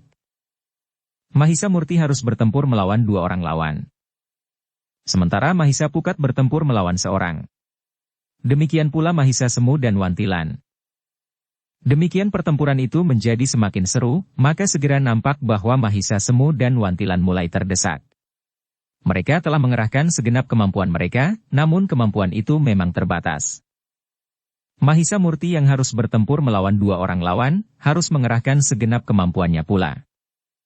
Apalagi setelah kedua lawannya itu pun sampai ke tingkat tertinggi dari ilmunya, maka Mahisa Murti pun harus mempergunakan kemampuannya sebaik-baiknya. Namun justru karena senjata Mahisa Murti yang dahsyat itu, maka kedua lawannya telah berusaha untuk tidak membenturkan pedang yang ada di tangan mereka. Dengan demikian maka usaha Mahisa Murti untuk menghisap tenaga mereka menjadi lamban sekali. Tetapi Mahisa Murti tidak henti-hentinya berusaha. Dengan kecepatan yang tinggi, maka ia berusaha untuk melanda kedua lawannya. Bagi Mahisa Murti, apakah ia berhasil menghisap kekuatan dan kemampuannya sampai tuntas, atau mampu menggoreskan ujung pedangnya yang gegirisi itu ke tubuh lawan, tidak ada bedanya. Yang penting baginya adalah dengan cepat melumpuhkan lawannya sebelum lawannya melukai salah seorang saudara-saudaranya, terutama Mahisa Amping. Namun Mahisa Murti itu menarik nafas dalam-dalam ketika dalam kekisruhan pertempuran, Mahisa Amping ternyata telah mengambil langkah yang menguntungkan. Tiba-tiba saja ia telah hilang dari medan. Mahisa Murti yakin bahwa anak yang memang memiliki penggeraita yang tajam itu telah bersembunyi, sehingga ia tidak akan menjadi sasaran kelicikan lawan-lawannya. Meskipun demikian, kecemasan yang lain telah timbul. Mahisa Semu dan Wantilan benar-benar telah terdesak, sehingga keduanya seakan-akan tidak mempunyai ruang gerak lagi. Tetapi, di lingkaran pertempuran yang lain, Mahisa Pukat telah menggulung lawannya. Melawan seorang di antara mereka yang datang untuk merampas pedang yang baru saja mereka dapatkan di hutan itu, ternyata Mahisa Pukat masih memiliki kelebihan. Apalagi karena lawannya ternyata tidak ragu-ragu untuk membenturkan senjatanya. Namun dengan membenturkan senjatanya, lawan Mahisa Pukat itu mengalami dua kesulitan. Demikian kerasnya benturan yang terjadi serta kelebihan jenis pedang yang dimiliki Mahisa Pukat, maka di setiap benturan itu, tajam pedang lawannya telah menjadi repih. Bahkan kemudian bagaikan menjadi retak-retak. Namun dengan demikian, tajam pedang itu justru menjadi berbahaya, karena pedang itu menjadi seakan-akan bergerigi. Tetapi kesulitan yang lebih besar dari lawan Mahisa Pukat itu adalah karena kemampuan ilmu Mahisa Pukat menghisap kekuatan dan kemampuan lawannya. Getaran yang seakan-akan mengalir dengan cepat dalam setiap sentuhan, bukan saja wadaknya, tetapi juga senjata mereka. Itulah sebabnya, maka lawan Mahisa Pukat itu merasakan sesuatu yang tidak wajar dalam dirinya. Selagi ia bertempur dengan segenap kekuatannya mendesak Mahisa Pukat, tiba-tiba saja terasa tenaganya telah mulai menjadi susut. Apa yang sebenarnya telah terjadi, bertanya orang itu di dalam dirinya. Namun Mahisa Pukat masih juga menjadi berdebar-debar ketika ia melihat kesulitan yang mencengkam Mahisa Semu dan Wantilan. Bahkan beberapa kali keduanya harus berloncatan mengambil jarak. Ternyata orang-orang yang datang untuk mengambil sepasang pedang itu adalah orang-orang yang memang memiliki ilmu yang tinggi. Bahkan Mahisa Murti yang harus bertempur melawan dua orang itu pun ternyata mulai mengalami kesulitan. Keduanya adalah orang-orang yang berbekal ilmu pula. Apalagi keduanya tidak dengan serta-merta membenturkan senjata-senjata mereka, karena mereka menjadi silau melihat pedang di tangan Mahisa Murti. Karena keduanya bertempur berpasangan, maka mereka mampu saling mengisi dan menyerang berganti-ganti sambil menghindari sentuhan. Mereka sama sekali tidak mengetahui bahwa Mahisa Murti memiliki ilmu yang dapat menghisap kemampuan mereka, namun mereka mencemaskan senjata-senjata mereka yang akan dapat merusak jika berbenturan dengan senjata Mahisa Murti. Tetapi Mahisa Murti memang cukup garang. Senjatanya berputar-putar dan menyambar-nyambar menggetarkan jantung. Yang lebih dahulu menyelesaikan lawannya adalah Mahisa Pukat. Beberapa saat kemudian, maka lawannya benar-benar telah kehilangan kekuatannya selapis demi selapis, sehingga akhirnya, ia merasa seluruh tubuhnya menjadi sangat lemah. Seakan-akan tulang-tulangnya telah terlepas pada persendiannya. Karena itu, maka ketika pada saat-saat terakhir Mahisa Pukat menekannya lebih keras, maka orang itu benar-benar telah kehilangan kemampuannya untuk melawannya.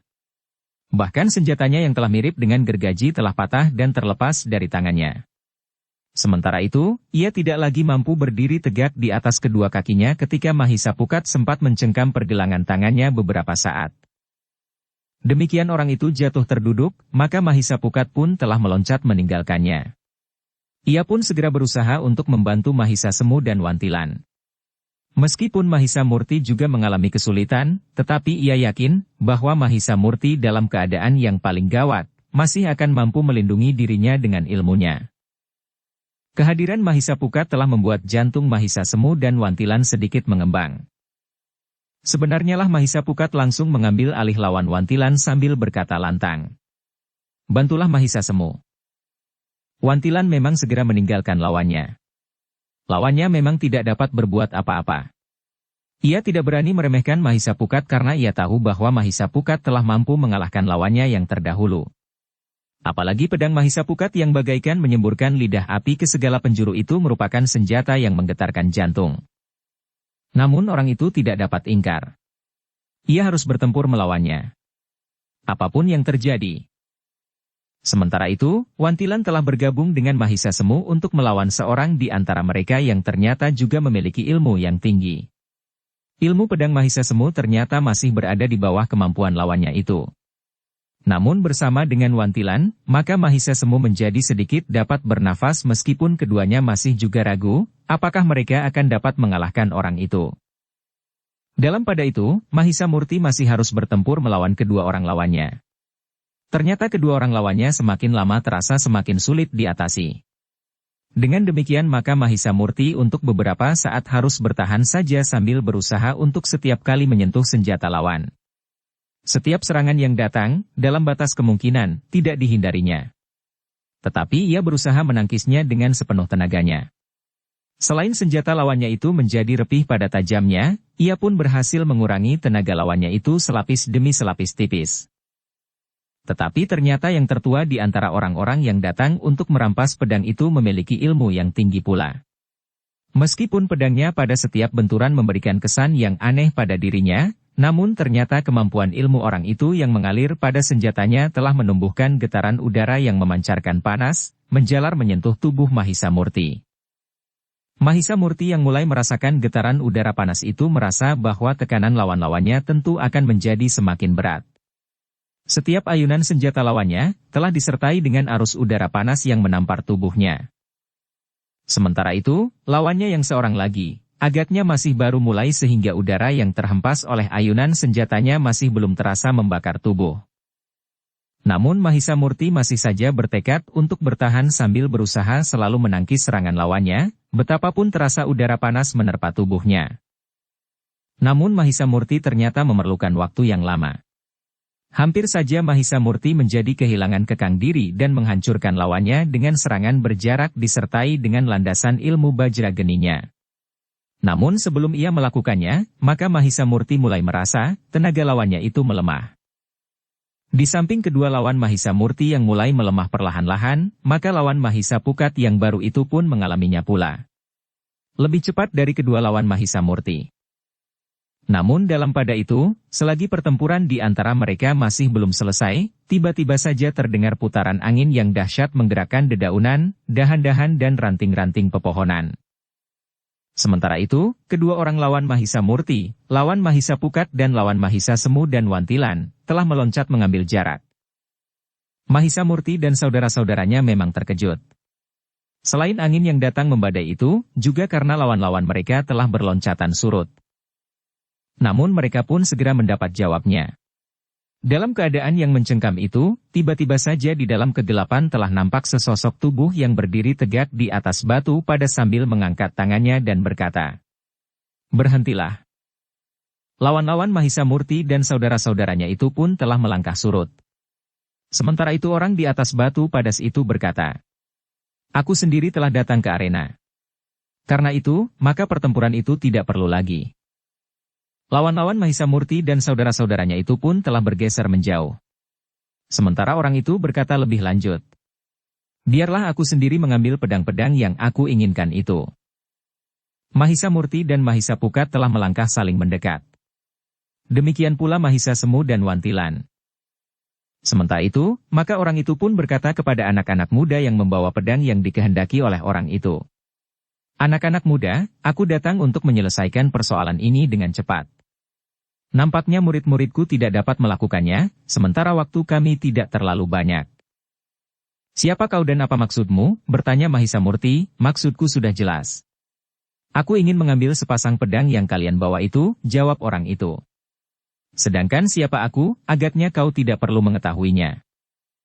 "Kisanak," berkata Mahisamurti, "sudah aku katakan, bahwa aku akan mempertahankannya apapun yang akan terjadi. Kalian memang anak iblis. Kalian memiliki ilmu iblis pula.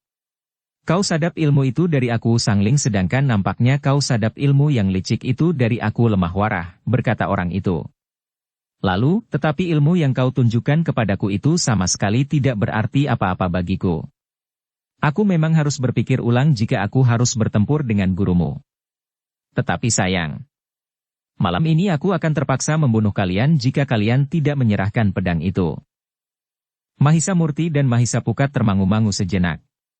Namun kemudian Mahisamurti berkata, "Sudah aku katakan.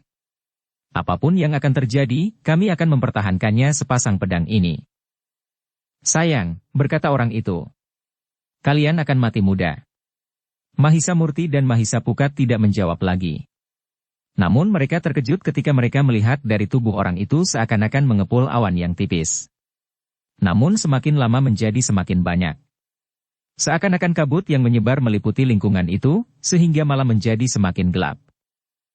Selagi Mahisamurti dan Mahisapukat masih sempat melihat orang itu, maka Mahisamurti pun berdesis, "Kita hentikan semuanya ini. Apa boleh buat, jika orang itu lumat oleh ilmu kita?" Mahisapukat pun kemudian telah bersiap pula. Ia menunggu isyarat Mahisamurti untuk melepaskan ilmu mereka yang tertinggi. Demikianlah, sejenak kemudian, dengan satu isyarat, maka keduanya telah menghentakkan tangan mereka dengan telapak tangan terbuka mengarah kepada orang yang berdiri di atas batu padas itu. Seleret cahaya seakan-akan telah meloncat dari telapak tangan kedua orang anak muda itu mengarah kepada orang yang berdiri di atas batu padas itu. Sebuah ledakan telah terjadi. Namun kedua orang anak muda itu harus melihat satu kenyataan bahwa serangannya sama sekali tidak mengenai sasaran. Batu padas itu memang bagaikan meledak. Tetapi orang yang berdiri di atasnya telah tidak ada lagi di tempatnya.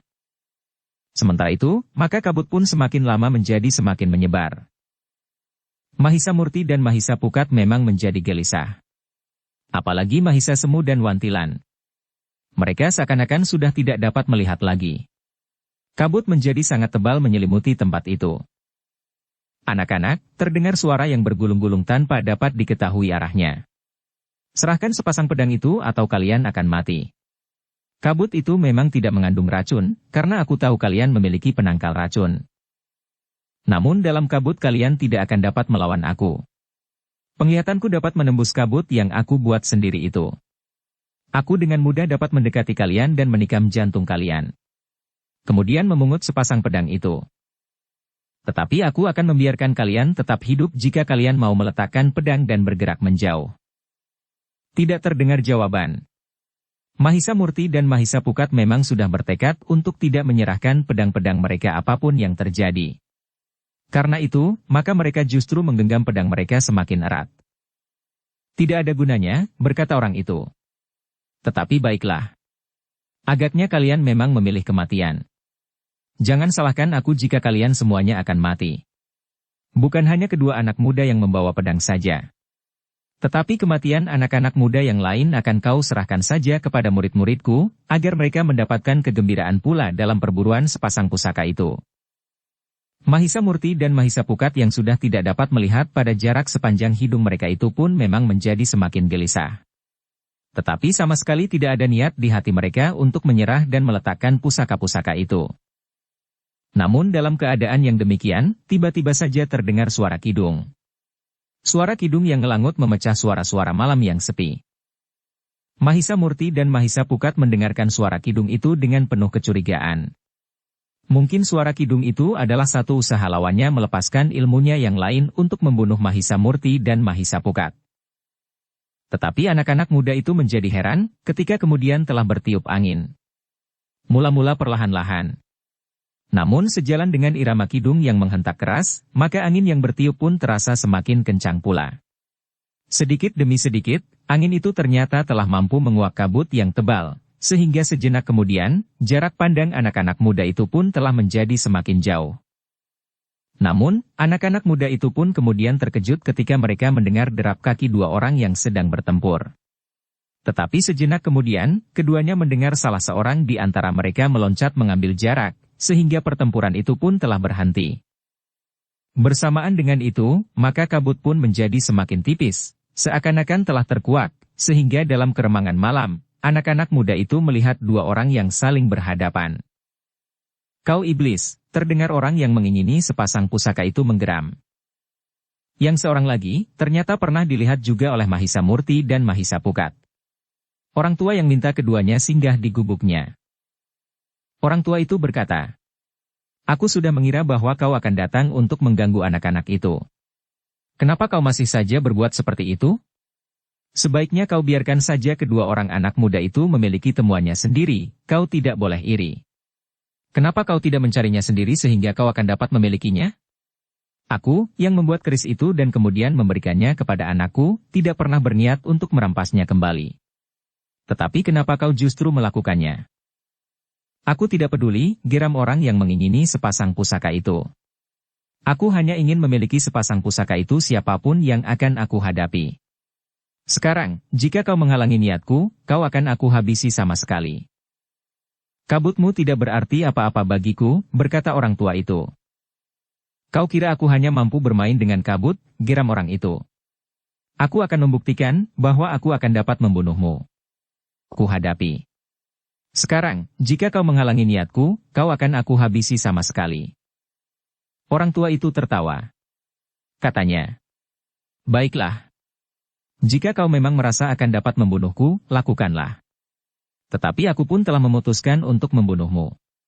Aku berkata sesungguhnya, karena jika tidak, kau tentu masih akan mengganggu kedua anak muda yang kebetulan bernasib baik itu. Kau tidak boleh merampas keris-keris itu, karena aku sudah merelakannya." "Persetan," bentak orang itu. Namun ia pun segera mempersiapkan diri. "Ternyata kita memang harus menguji, siapakah yang lebih kuat. Jika kau mati, maka anak-anak itu tidak akan mempunyai pelindung lagi." "Aku sudah siap," berkata orang tua itu. Demikianlah keduanya pun telah bersiap menghadapi segala kemungkinan. Orang yang mengingini sepasang pusaka itulah yang kemudian telah meloncat menyerang lebih dahulu. Tetapi lawannya dengan tangkas menghindarinya. Bahkan demikian serangan itu lewat, maka orang tua itu telah menyerangnya pula dengan cermat sekali. Tetapi, kedua orang itu ternyata memiliki ilmu yang sangat tinggi. Dalam waktu yang singkat, keduanya bagaikan telah hilang dari pandangan mata wadak. Hanya dengan kemampuan khusus Mahisa Murti dan saudara-saudaranya mampu melihat keduanya berputaran. Sekali-sekali mereka melenting di udara dan seakan-akan bertempur tanpa berjejak di atas tanah. Sekali-sekali asap mengepul. Namun kemudian bagaikan dihembus oleh angin yang kuat dan lenyap dalam kegelapan. Mahisa Murti dan Mahisa Pukat adalah anak-anak muda yang berilmu tinggi. Namun ternyata mereka masih juga merasa heran melihat pertempuran yang sedang berlangsung itu. Dua orang yang ternyata memiliki ilmu yang sangat tinggi dengan berbagai macam bentuk dan ungkapan. Bahkan kedua anak muda itu menjadi ragu-ragu, apakah ayahnya mampu mengimbangi kemampuan kedua orang itu. Selagi mereka dengan tegang menyaksikan pertempuran dari dua orang yang berilmu sangat tinggi itu, Mahisa Semu terkejut ketika seseorang menggamitnya. Ternyata Mahisa Amping telah berdiri di belakangnya sambil berdesis. Apakah pertempuran sudah selesai? Mahisa Semu tidak menjawab. Tetapi ia menunjuk dua sosok bayangan yang berterbangan di dalam kegelapan. Tetapi Mahisa Amping agaknya tidak dapat menangkap arti dari penglihatannya selain wujud di luar yang berbaur, berputaran. Namun dalam pada itu, hampir di luar sadarnya, Mahisa Semu dapat melihat murid-murid orang yang ingin memiliki sepasang pedang itu telah bergerak-gerak. Agaknya mereka ingin mempergunakan kesempatan itu untuk menyerang anak-anak muda yang agaknya lebih memperhatikan pertempuran yang sedang terjadi itu. Tetapi ketika Mahisa Semu hampir saja berteriak memperingatkan saudara-saudara angkatnya, Mahisa Murti ternyata telah mendahuluinya berkata, "Kisanak, jangan mempersulit keadaan diri sendiri. Jika kalian menyerang, maka kalian akan mati. Kami tidak akan memaafkan kalian lagi." Ternyata murid-murid dari orang yang menginginkan sepasang pedang itu harus berpikir dua kali. Salah seorang di antara mereka sudah tidak berdaya. Sementara yang lain merasa tubuhnya menjadi lemah karena tenaganya telah susut di luar sadar mereka. Dengan demikian maka mereka pun telah mengurungkan niatnya untuk berbuat sesuatu, sehingga perhatian mereka pun kemudian telah mereka tujukan kepada guru mereka yang harus bertempur melawan orang yang menyatakan dirinya telah membuat pedang yang disebutnya keris itu. Kedua orang itu pun bertempur semakin dahsyat. Keduanya telah mengerahkan kemampuan mereka sehingga dengan demikian, maka pertempuran itu pun menjadi semakin sulit dimengerti, siapa di antara mereka yang akan memenangkan pertempuran. Dalam kekalutan itu terdengar orang yang ingin merampas sepasang pedang itu menggeram. "Iblis kau! Ternyata kau masih mampu meningkatkan ilmumu." Yang terdengar adalah suara tertawa orang tua itu. Sambil bertempur berputaran terdengar orang itu menjawab, "Biarlah yang tua menyelesaikan persoalannya dengan orang tua. Jangan hanya berani mengganggu anak-anak saja." "Kau kira aku tidak mampu membunuhmu?" bentak orang yang mengingini sepasang pusaka itu. Orang tua itu tertawa semakin panjang. Namun suara tertawanya pun terputus ketika tiba-tiba seleret sinar memancar dari tangan lawannya. Dengan tangkasnya orang tua itu meloncat menghindar. Tetapi serangan-serangan berikutnya menyambarnya beruntun seakan-akan tidak berjarak. Karena itu, maka orang tua itu harus berloncatan.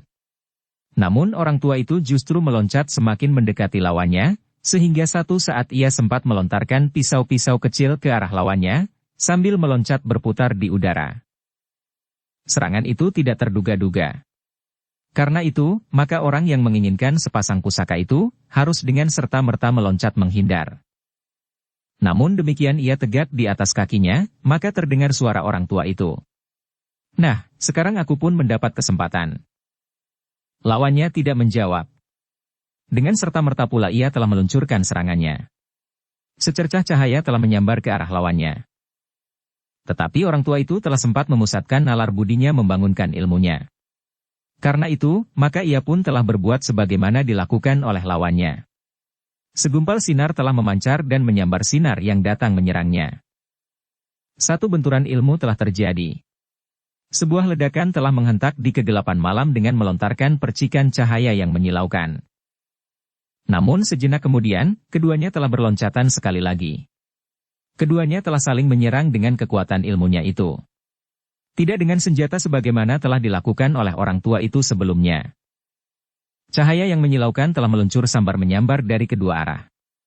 Dalam gelapnya malam, maka seakan-akan telah terjadi pertempuran antara bintang-bintang yang meluncur dengan garangnya sambar menyambar. Beberapa kali telah terjadi benturan ilmu. Gumpalan-gumpalan sinar itu bagaikan pecah dan meluncur seperti bunga api ke segala arah. Namun sebenarnya lah, benturan-benturan ilmu itu telah berpengaruh atas kedua orang yang sedang bertempur itu. Seorang di antara mereka yang ilmunya lebih kuat akan menekan lawannya langsung ke bagian dalam tubuhnya. Dalam pada itu, maka pertempuran itu pun semakin lama semakin dahsyat. Lontaran ilmu yang tidak mengenai sasaran dan tidak saling berbenturan telah menghantam batu-batu padas dan pepohonan. Ranting-ranting pun berpatahan dan dahan-dahan pun berguguran runtuh dari batangnya. Namun akhirnya, Mahisa Murti dan Mahisa Pukat berhasil melihat bahwa keseimbangan antara kedua orang yang bertempur itu sudah mulai berubah. Orang yang ingin mengambil sepasang pedang itu nampak menjadi semakin lemah. Bahkan kemudian, serangan-serangannya tidak lagi menggetarkan ilmu lawannya yang meluncur deras dalam benturan ilmu. Dalam keadaan yang demikian, terdengar suara orang tua itu. Kau harus melihat kenyataan ini. Urungkan niatmu untuk mengambil sepasang keris itu. Persetan, orang itu menggeram. Bahkan langsung menyerang orang tua itu dengan sisa tenaganya. Orang tua itu terkejut. Ia tidak menduga bahwa lawannya dengan licik telah menyerangnya. Namun demikian tinggi ilmunya, maka ia pun dengan serta-merta telah melawannya dengan menghantam serangan lawannya itu. Tetapi kemarahan orang tua itu tidak terkekang lagi. Ia tidak saja membentur serangan lawannya, tetapi ia pun dengan garang telah menyerang lawannya itu pula. Satu serangan yang cepat dan tiba-tiba. Yang terdengar kemudian adalah keluhan tertahan. Serangan itu ternyata telah dengan tepat mengenai dada orang yang ingin mengambil sepasang pusaka itu. Betapapun orang itu berilmu tinggi, namun serangan itu pun telah dilontarkan dengan ilmu yang tinggi pula. Karena itu, maka segumpal cahaya telah menghantam dada dan mendorongnya beberapa langkah surut. Orang itu pun kemudian jatuh terbanting di tanah. Sekali ia menggeliat sambil mengumpat. Namun kemudian suaranya bagaikan tertelan kembali. Murid-muridnya yang melihat keadaan gurunya itu pun dengan serta-merta telah berloncatan berlari. Hanya lawan Mahisa Pukat yang telah menjadi sangat lemah, hanya mampu beringsut selangkah demi selangkah sambil merangkak.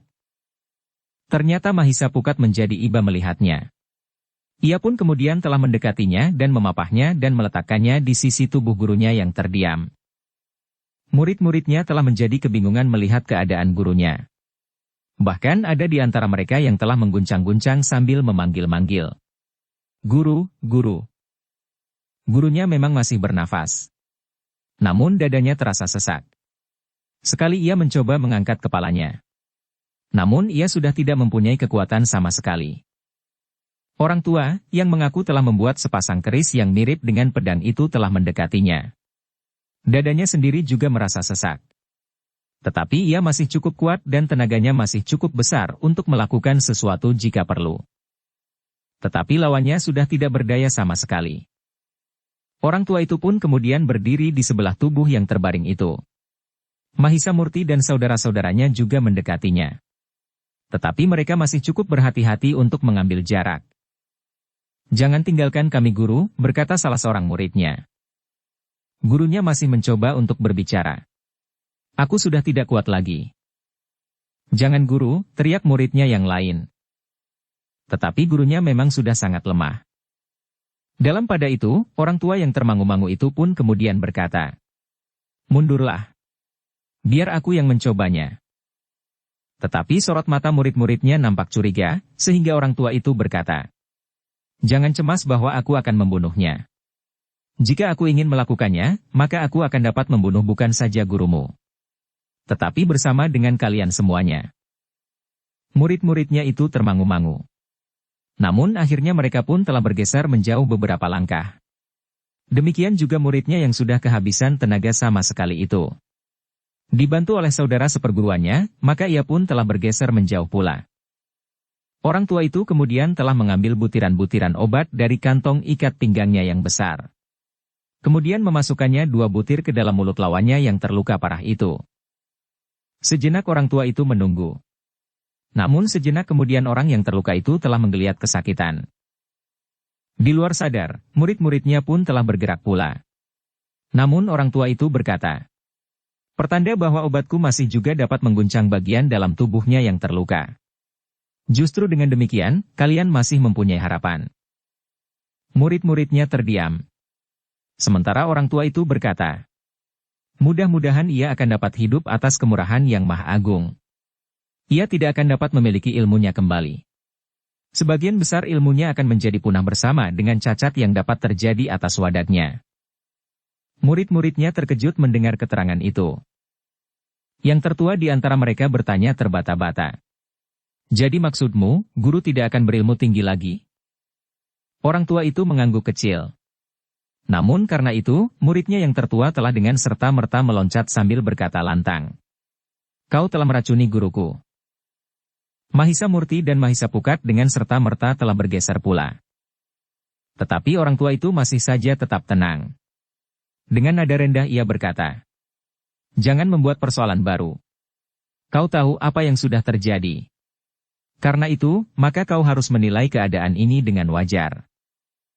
"Tetapi kau sudah membuat guruku tidak berdaya lagi," berkata muridnya yang tertua. "Aku kira itu lebih baik daripada aku membunuhnya," berkata orang tua itu. "Justru lebih buruk lagi," berkata muridnya. "Jika guruku terbunuh dalam pertempuran, maka ia telah mati sebagai laki-laki. Tetapi tanpa ilmu sama sekali maka ia akan menjadi bahan tertawaan musuh-musuh besarnya. Dan bahkan ia akan dapat menjadi bahan permainan untuk dihinakan. Tetapi ia tidak akan dapat berusaha merebut sepasang keris yang kini telah berada di tangan kedua orang anak muda itu," berkata orang tua itu. Muridnya yang tertua termangu-mangu sejenak. Namun kemudian ia pun berkata, "Apapun yang terjadi, aku harus menuntut atas tindakan kalian yang licik itu." "Sudahlah, jangan bermimpi," berkata orang tua itu. "Jika kau tidak mau melihat kepada gurumu, maka kau pun akan mengalaminya. Kau akan kehilangan segala kekuatan dan kemampuanmu. Bahkan untuk membunuh diri pun kau tidak akan mampu lagi." Orang tua itu terdiam sejenak, lalu katanya, "Lihat salah seorang saudara seperguruanmu itu. Ia telah kehilangan segenap kekuatannya. Seandainya ia menggenggam pedangnya di tangan, maka kekuatan yang tersisa padanya tidak akan mampu menghunjamkannya di tubuhnya sendiri." Murid tertua dari orang yang terluka parah itu termangu-mangu sejenak. Sementara itu orang tua itu pun berkata, "Kau tahu bahwa yang melakukannya bukan aku. Aku akan dapat melakukan lebih buruk lagi bagi kalian." Muridnya yang tertua itu menjadi tegang oleh gejolak di dalam dirinya. Sementara itu, Mahisa Murti sempat berkata, "Seharusnya kalian mengucapkan terima kasih bahwa guru kalian tidak terbunuh. Meskipun ia menjadi cacat dan tidak mungkin dapat pulih kembali, tetapi ia akan tetap dapat memberikan beberapa petunjuk kepada kalian untuk meningkatkan ilmu kalian. Tetapi kalian pun harus bercermin apa yang telah terjadi atas gurumu, bahwa semua usaha yang tidak sewajarnya tentu tidak akan mendapat restu dari Yang Maha Agung. Akibatnya dapat kau ketahui sendiri." Muridnya yang tertua itu menarik nafas dalam-dalam. Di sekitarnya terdapat beberapa orang berilmu tinggi. Anak-anak muda itu pun tidak dapat dikalahkannya. Apalagi dengan kehadiran orang tua yang telah mengalahkan gurunya itu. Dengan demikian maka murid-murid orang yang terluka parah itu harus melihat kenyataan yang mereka hadapi. Mereka tidak dapat membunuh diri pada kesempatan seperti itu. Apalagi gurunya yang lemah itu berdesis, "Sudahlah. Kalian harus mengikhlaskan aku." Murid-muridnya memang tidak dapat berbuat lain. Betapa sakit hati mereka, tetapi keadaan itu harus diterimanya. Gurunya dan mereka masing-masing. Sesaat kemudian, ternyata bahwa keadaan gurunya menjadi berangsur baik. Obat orang tua itu cukup kuat untuk mengatasi luka bagian dalam tubuh lawannya yang lemah itu. "Nah," berkata orang tua itu, "keadaan kalian sudah berangsur baik. Karena itu, maka biarlah kami meninggalkan kalian. Uruslah diri kalian selanjutnya. Tetapi aku masih akan meninggalkan obat bagi guru kalian. Mudah-mudahan guru kalian cepat sembuh meskipun dalam keadaan yang berbeda dari sebelumnya." Murid-muridnya tidak dapat berbuat sesuatu. Yang dapat mereka lakukan adalah menerima obat yang dapat mempercepat kesembuhan gurunya meskipun tubuhnya akan menjadi cacat sehingga ia tidak akan memiliki ilmunya seutuhnya kembali. Dalam pada itu, maka orang tua itu pun kemudian berkata kepada Mahisa Murti dan saudara-saudaranya, "Marilah. Kita tinggalkan mereka. Meskipun mereka yang datang kemudian ke tempat ini, namun biarlah kita sajalah yang mengalah." Mahisa Murti tidak membantah. Ia tahu bahwa di antara lawan-lawan mereka masih terdapat orang-orang yang lemah dan tidak mampu untuk meninggalkan tempat itu. Karena itu, maka ia pun telah memberi isyarat kepada saudara-saudaranya untuk mengikuti orang tua itu meninggalkan lawan-lawan mereka. Dalam kegelapan mereka menyusuri padang perdu dan kemudian turun ke pategalan yang tidak begitu subur. Mahisa Amping yang dibimbing oleh Mahisa Semu berjalan sambil terkantuk-kantuk. Tetapi ia sama sekali tidak mengeluh. Ia berusaha untuk tetap berjalan bersama dengan saudara-saudaranya. Beberapa saat kemudian, ketika fajar justru mulai membayang di langit, maka iring-iringan kecil itu pun berhenti. Orang tua yang mengaku telah membuat sepasang keris yang disebut pedang oleh Mahisa Murti dan Mahisa Pukat itu berkata, Kita berhenti di sini. Jarang sekali pemilik pategalan ini melihat pategalannya yang gersang. Mahisa Murti dan saudara-saudaranya tidak menjawab. Mereka pun kemudian telah duduk melingkar di atas rumput kering di pinggir sebuah pategalan yang tidak ditumbuhi tanaman yang berarti kecuali beberapa pohon buah-buahan yang kurus. Dengan nada lembut orang tua itu pun kemudian berkata, "Anak-anak muda, yang kalian hadapi adalah kesulitan yang pertama. Aku kira, kalian masih akan menghadapi kesulitan-kesulitan yang lain lagi. Sementara itu aku tidak tahu, apakah aku masih akan dapat membantu atau tidak. Namun aku merasa perlu untuk memberikan beberapa pesan kepada kalian." Mahisa Murti dan saudara-saudaranya telah mendengarkan pesan itu dengan seksama. "Anak-anak muda," berkata orang tua itu. "Ketika aku membuat keris itu, atau namakanlah pedang, aku sudah berniat untuk membuat 2 buah senjata tetapi 1 jiwa. Di tangan kalian senjata-senjata itu memang menjadi luar biasa. Ternyata berlandaskan ilmu yang telah kalian miliki, maka kedua senjata itu seakan-akan memiliki kemampuan berlipat ganda. Itu sudah satu pertanda bahwa senjata-senjata itu memang sesuai bagi kalian berdua. Namun dalam keadaan khusus, kedua buah senjata itu akan lebih berarti jika kalian mempergunakan dalam pasangan." Mahisa Murti termangu-mangu sejenak, sehingga ia pun bertanya, "Apakah maksud Kiai? Apakah kami harus merelakan salah seorang saja di antara kami yang memiliki pusaka itu?" "Bukan anak muda. Bukan begitu," jawab orang tua itu. "Kalian dapat saja mempergunakannya sebuah bagi seorang. Tetapi dalam keadaan yang gawat, maka kalian harus menentukan satu sikap sesuai dengan watak sepasang senjata itu. Kalian harus menggabungkan kekuatan ilmu kalian dan kemudian kalian harus mempergunakan sepasang senjata itu bersama-sama. Dengan demikian maka kekuatan pedang itu tentu akan berlipat, sementara itu kalian sendiri sudah sangat tinggi. Dengan demikian maka lontaran ilmu lewat sepasang pedang itu, dalam satu kesatuan akan merupakan kekuatan ilmu yang sangat dahsyat." Mahisa Murti dan Mahisa Pukat saling berpandangan. Sementara orang tua itu berkata, "Karena itu, kalian harus mulai membiasakan diri mempergunakan senjata itu berpasangan meskipun dalam genggaman tangan dari orang yang berbeda. Mudah-mudahan kekuatan, kemampuan dan ilmu kalian akan dapat bulat utuh dengan kekuatan yang ada di dalam pusaka itu, akan merupakan kekuatan yang dahsyat. Yang bahkan melampaui kekuatan ilmu orang yang telah dapat aku kalahkan." Orang tua itu berhenti sejenak, lalu, "Tetapi itu bukan memperkecil arti dari kemampuan kalian mempergunakan senjata itu seorang-seorang." Mahisa Murti mengangguk-angguk. Katanya, "Kami justru mengucapkan terima kasih atas petunjuk itu. Tetapi apakah tidak ada laku yang dapat menjadi jembatan agar pusaka itu menjadi bulat dalam diri kami, serta menyesuaikan antara watak dan sifat-sifat ilmuku dan watak senjata-senjata itu? Kalian telah sesuai. Aku sudah melihat bagaimana kalian mempergunakan senjata kalian untuk membela diri. Agaknya kemampuan membela diri itu adalah ilmu yang paling baik untuk kalian kembangkan," berkata orang tua itu. "Tetapi yang aku maksudkan, jika kalian menjumpai lawan yang tidak dapat kalian kalahkan seorang demi seorang, maka kalian akan dapat mencobanya dengan sepasang pedang itu." Mahisa Murti dan Mahisa Pukat mengangguk-angguk. Sementara itu orang tua itu pun berkata, "Siapakah anak-anak yang ikut bersama kalian itu?" "Adik angkatku," jawab Mahisa Murti. "Kenapa anak itu sudah kau bawa mengembara melalui daerah yang paling berbahaya bagi setiap orang justru karena kalian telah memiliki pusaka itu?" bertanya orang tua itu pula. "Kami justru akan membawanya ke padepokan kami. Anak itu kami temukan dalam lingkungan perguruan hitam yang terpaksa harus kami hancurkan.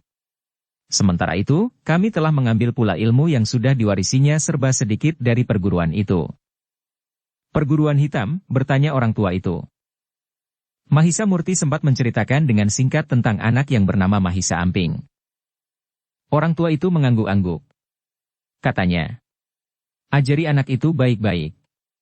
Bukan saja ilmunya, tetapi juga sifat, watak dan tingkah lakunya."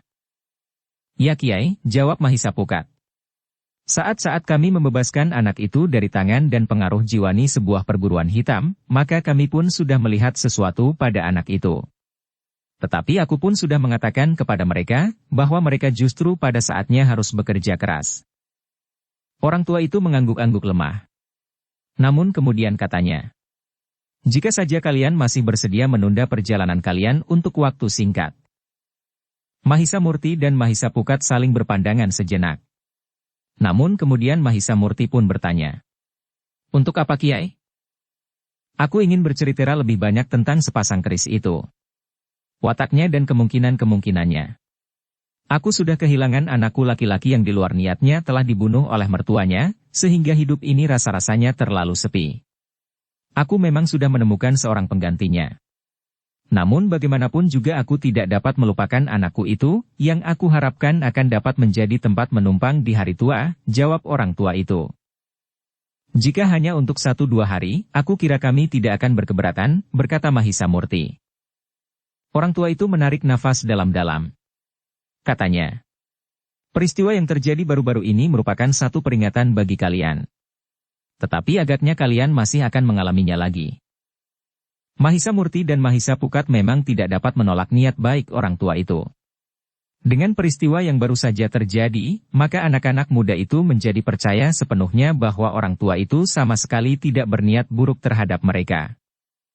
Namun orang tua itu pun kemudian berkata, tetapi jika demikian, maka aku berharap kalian kembali ke gubukku itu. Hanya untuk 1-2 hari. Mahisa Murti dan Mahisa Pukat berpaling kepada Mahisa Semu dan Wantilan. Ternyata mereka juga tidak berkeberatan, karena pada dasarnya keduanya hanya mengikuti saja perjalanan Mahisa Murti dan Mahisa Pukat. Apalagi Mahisa Amping. Demikianlah sebelum fajar mereka telah mulai berjalan lagi justru kembali ke gubuk kecil milik orang tua itu. Di gubuk itu, Mahisa Murti dan Mahisa Pukat secara khusus telah mendapatkan beberapa petunjuk tentang sepasang pusaka itu. Aku mohon kalian menyebutnya dengan keris, bukan pedang, berkata orang tua itu.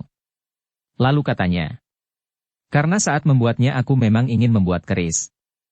Meskipun keris itu ternyata terlain besar dan karena itu aku telah memberikan hulu yang lain dari kebanyakan keris. Apalagi waktu itu, aku telah menemukan harta karun yang tidak ternilai harganya. Harta yang tidak diketahui asal-usulnya. Aku menemukan harta karun itu di sebuah goa yang terpencil. Menurut pendapatku, goa itu adalah sarang penjahat yang karena sesuatu hal, kawanan perampok itu tidak pernah kembali lagi ke sarangnya. Mungkin karena sekelompok perampok itu telah bertemu dengan sepasukan prajurit dan telah dimusnahkan hingga orang terakhir, atau karena sebab lain, orang itu berhenti sejenak, lalu katanya. Tetapi aku tidak mengambil harta karun itu lebih banyak dari yang aku perlukan untuk membuat sepasang keris itu. Aku meninggalkan yang lain di dalam goa. Mudah-mudahan goa itu runtuh dan harta karun itu tertimbun di dalamnya. Seandainya 100 atau 200 tahun lagi harta karun itu diketemukan, maka orang yang menemukannya tidak bersalah sama sekali karena mereka tidak tahu menahu asal-usul harta karun itu. Mahisa Murti dan Mahisa Pukat mengangguk-angguk kecil. Namun tiba-tiba orang tua itu bertanya. Atau barangkali kalian berdua ingin mendapatkan harta karun itu? Aku bersedia menunjukkannya karena aku masih ingat benar di mana tempatnya. Mahisa Murti dan Mahisa Pukat termangu-mangu sejenak. Sementara orang tua itu menunggu jawaban anak-anak muda itu dengan tegang. Baru sejenak kemudian, Mahisa Murti menjawab. Kiai. Seandainya Kiai masih ingat tempat itu, kenapa Kiai tidak mengambilnya dan membagikan kepada orang-orang miskin, atau barangkali lebih tepat menyerahkannya kepada sang aku sehingga harta karun itu dapat menjadi benda-benda simpanan yang mungkin mempunyai nilai yang tinggi. Seandainya benda-benda itu adalah benda-benda biasa yang tidak memiliki kekhususan, maka nilainya yang mahal itu akan berarti bagi orang banyak. Orang tua itu menarik nafas dalam-dalam. Seakan-akan melepaskan dan menghembuskan ketegangan di dalam dadanya katanya. Jantungku hampir meledak karenanya. Aku menunggu jawaban kalian dengan hati yang berdebaran. Seandainya kalian menjawab agar aku mengantarkan kalian, maka hancurlah harapanku bagi masa datang, karena orang yang membawa sepasang kerisku adalah orang-orang yang tamak. Tetapi ternyata kalian bukan orang-orang sejenis itu. Kalian adalah orang-orang yang nampaknya mendapat landasan jiwani yang bersih, sehingga kalian mampu menekan ketamakan yang menjadi salah satu sifat manusia. Seandainya kalian menyatakan kesediaan kalian untuk mengambil harta karun itu, maka aku kira aku harus berpikir untuk mengambil sepasang kerisku kembali. Namun ternyata kalian tidak berbuat demikian. Mahisa Murti dan Mahisa Pukatlah yang justru menegang sejenak. Namun orang tua itu berkata selanjutnya, tetapi harta karun itu benar-benar ada. Aku mengambil secukupnya untuk membuat hulu sepasang kerisku itu. Emas dan permata yang sangat mahal. Namun kemudian, harta karun yang lain itu aku tinggalkan seperti yang aku katakan. Kenapa Kiai tidak pernah melaporkannya? Bertanya Mahisa Pukat. Itu salah satu kelemahanku. Aku justru takut mendapat tuduhan yang bukan-bukan, jawab orang tua itu. Mahisa Murti dan Mahisa Pukat mengangguk-angguk. Mereka dapat mengerti kecemasan orang tua itu. Jika ia melaporkan, maka ia dihujani 1000 macam pertanyaan yang kadang-kadang tidak dapat dijawabnya, sehingga ia memilih untuk berdiam diri saja. Namun tidak berniat untuk memilikinya, kecuali sebagian kecil saja hanya sekedar untuk mendapatkan kepuasan jiwani dengan membuat sebilah keris dengan hulu yang terbuat dari emas dan tetes permata. Karena Mahisa Murti dan Mahisa Pukat tidak menyahut, maka orang tua itu pun kemudian berkata, itu adalah sedikit cerita dari mana aku mendapatkan emas dan permata yang kemudian melekat pada hulu sepasang keris itu. Kalian tahu bahwa benda yang ada di hulu keris itu harganya sangat mahal. Apalagi seluruh harta karun yang terdapat di dalam goa itu. Tetapi bagiku, emas dan permata itu hanya sebagai barang mainan, karena yang terpenting bagiku adalah nilai dari bahan yang telah aku buat menjadi sepasang keris itu. Sehingga ternyata aku telah berhasil membuat sepasang keris yang baik. Mahisa Murti dan Mahisa Pukat mengangguk-angguk saja. Mereka tidak tahu apa yang harus mereka katakan selagi orang tua itu berbicara sambil mengenang masa-masa lampaunya. Namun kemudian orang tua itu berkata, tetapi Angger berdua. Yang terpenting bagi kalian adalah hubungan kedua pusaka itu yang satu dengan yang lain. Mahisa Murti dan Mahisa Pukat menjadi semakin bersungguh-sungguh mendengarkan cerita orang itu. Namun ternyata orang tua itu tersenyum sambil berkata, bukankah kalian akan berada di gubukku ini barang 1-2 hari? Karena itu, kita tidak tergesa-gesa. Nanti aku akan menceritakan tentang kedua pusaka itu. Bagaimana aku membuatnya dan bagaimana jadinya. Sekarang, kita dapat beristirahat untuk melihat-lihat keadaan di sekitar tempat ini. Tetapi aku berpesan kepada kalian semuanya, agar tidak terlalu jauh meninggalkan gubuk ini. Ada beberapa keberatan, justru karena sepasang keris itu sudah ada di tangan kalian. Mahisa Murti dan Mahisa Pukat hampir berbareng menjawab. Baiklah Kiai. Kami akan berada di sekitar gubuk ini saja. Aku minta demikian pula saudara-saudara kalian yang lain, desis orang tua itu. Ya Kiai. Aku akan memberitahukan kepada mereka, jawab Mahisa Murti.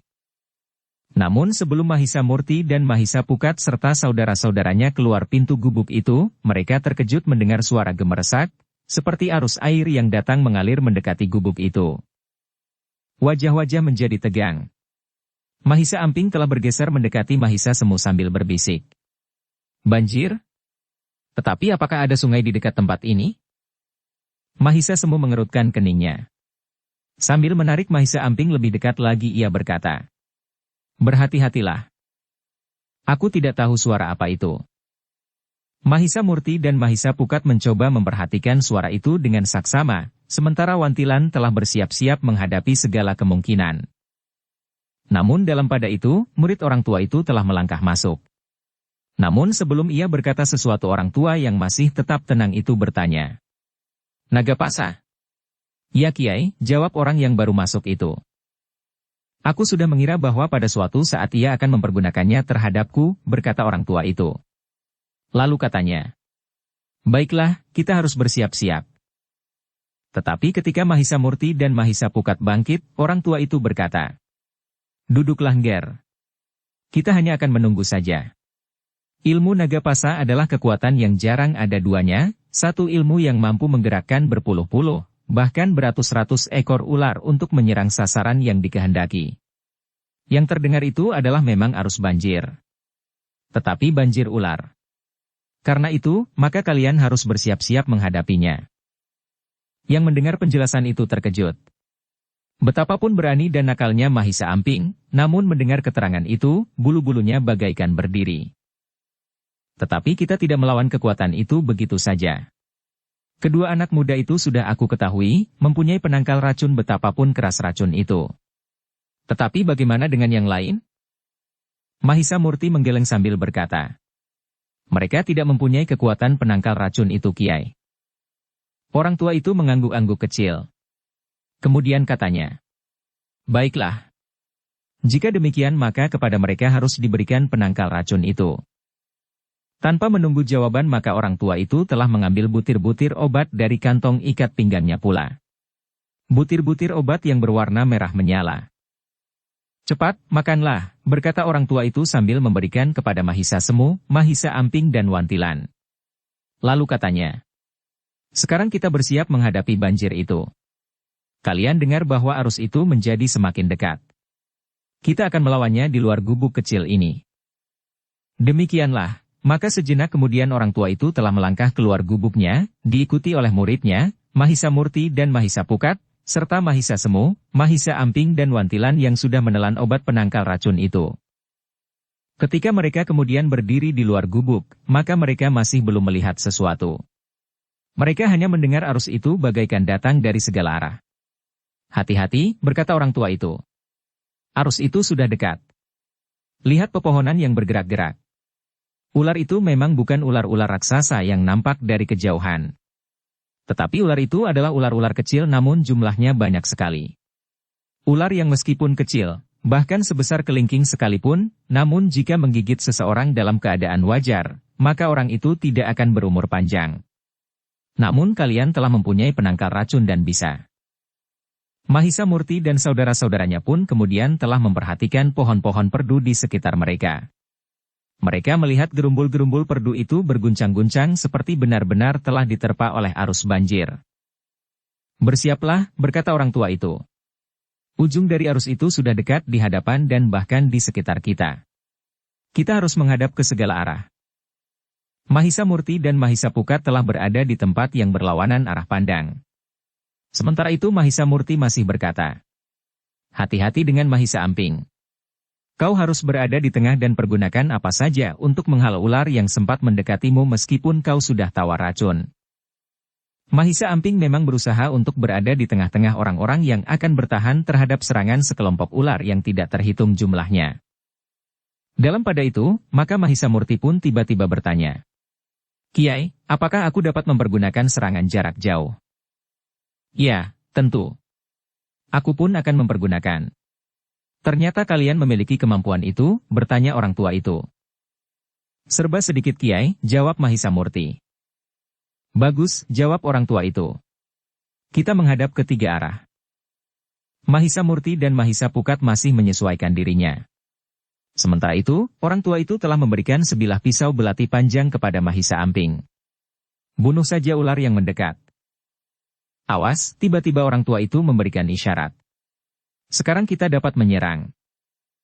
Orang tua itulah yang dengan cepat telah sempat melontarkan serangan berjarak sebagaimana dilihat oleh Mahisa Murti dan Mahisa Pukat selagi ia bertempur. Maka seleret kilatan cahaya telah meluncur ke arah arus beratus ular yang merayap di sekitarnya. Tanah pun bagaikan meledak. Segumpal tanah terlempar bersama berpuluh ular yang ada di atasnya. Bahkan telah menjadi hangus terbakar. Ledakan itu disusul oleh serangan Mahisa Murti dan Mahisa Pukat. Mereka pun mampu melepaskan ilmu sebagaimana dilakukan oleh orang tua itu meskipun masih berada beberapa lapis di bawahnya. Namun serangan Mahisa Murti dan Mahisa Pukat itu pun telah mampu meledakkan sasarannya. Tanah pun berhamburan sementara beberapa puluh ekor ular pun telah terlempar dan menjadi hangus karenanya. Tetapi arus ular itu seakan-akan tidak ada habisnya, sehingga Mahisa Murti dan Mahisa Pukat harus mengulangi dan mengulangi lagi sebagaimana orang tua itu. Bersambung ke bab 139. Dukung kami dengan subscribe, follow, like, komen dan share. Terima kasih.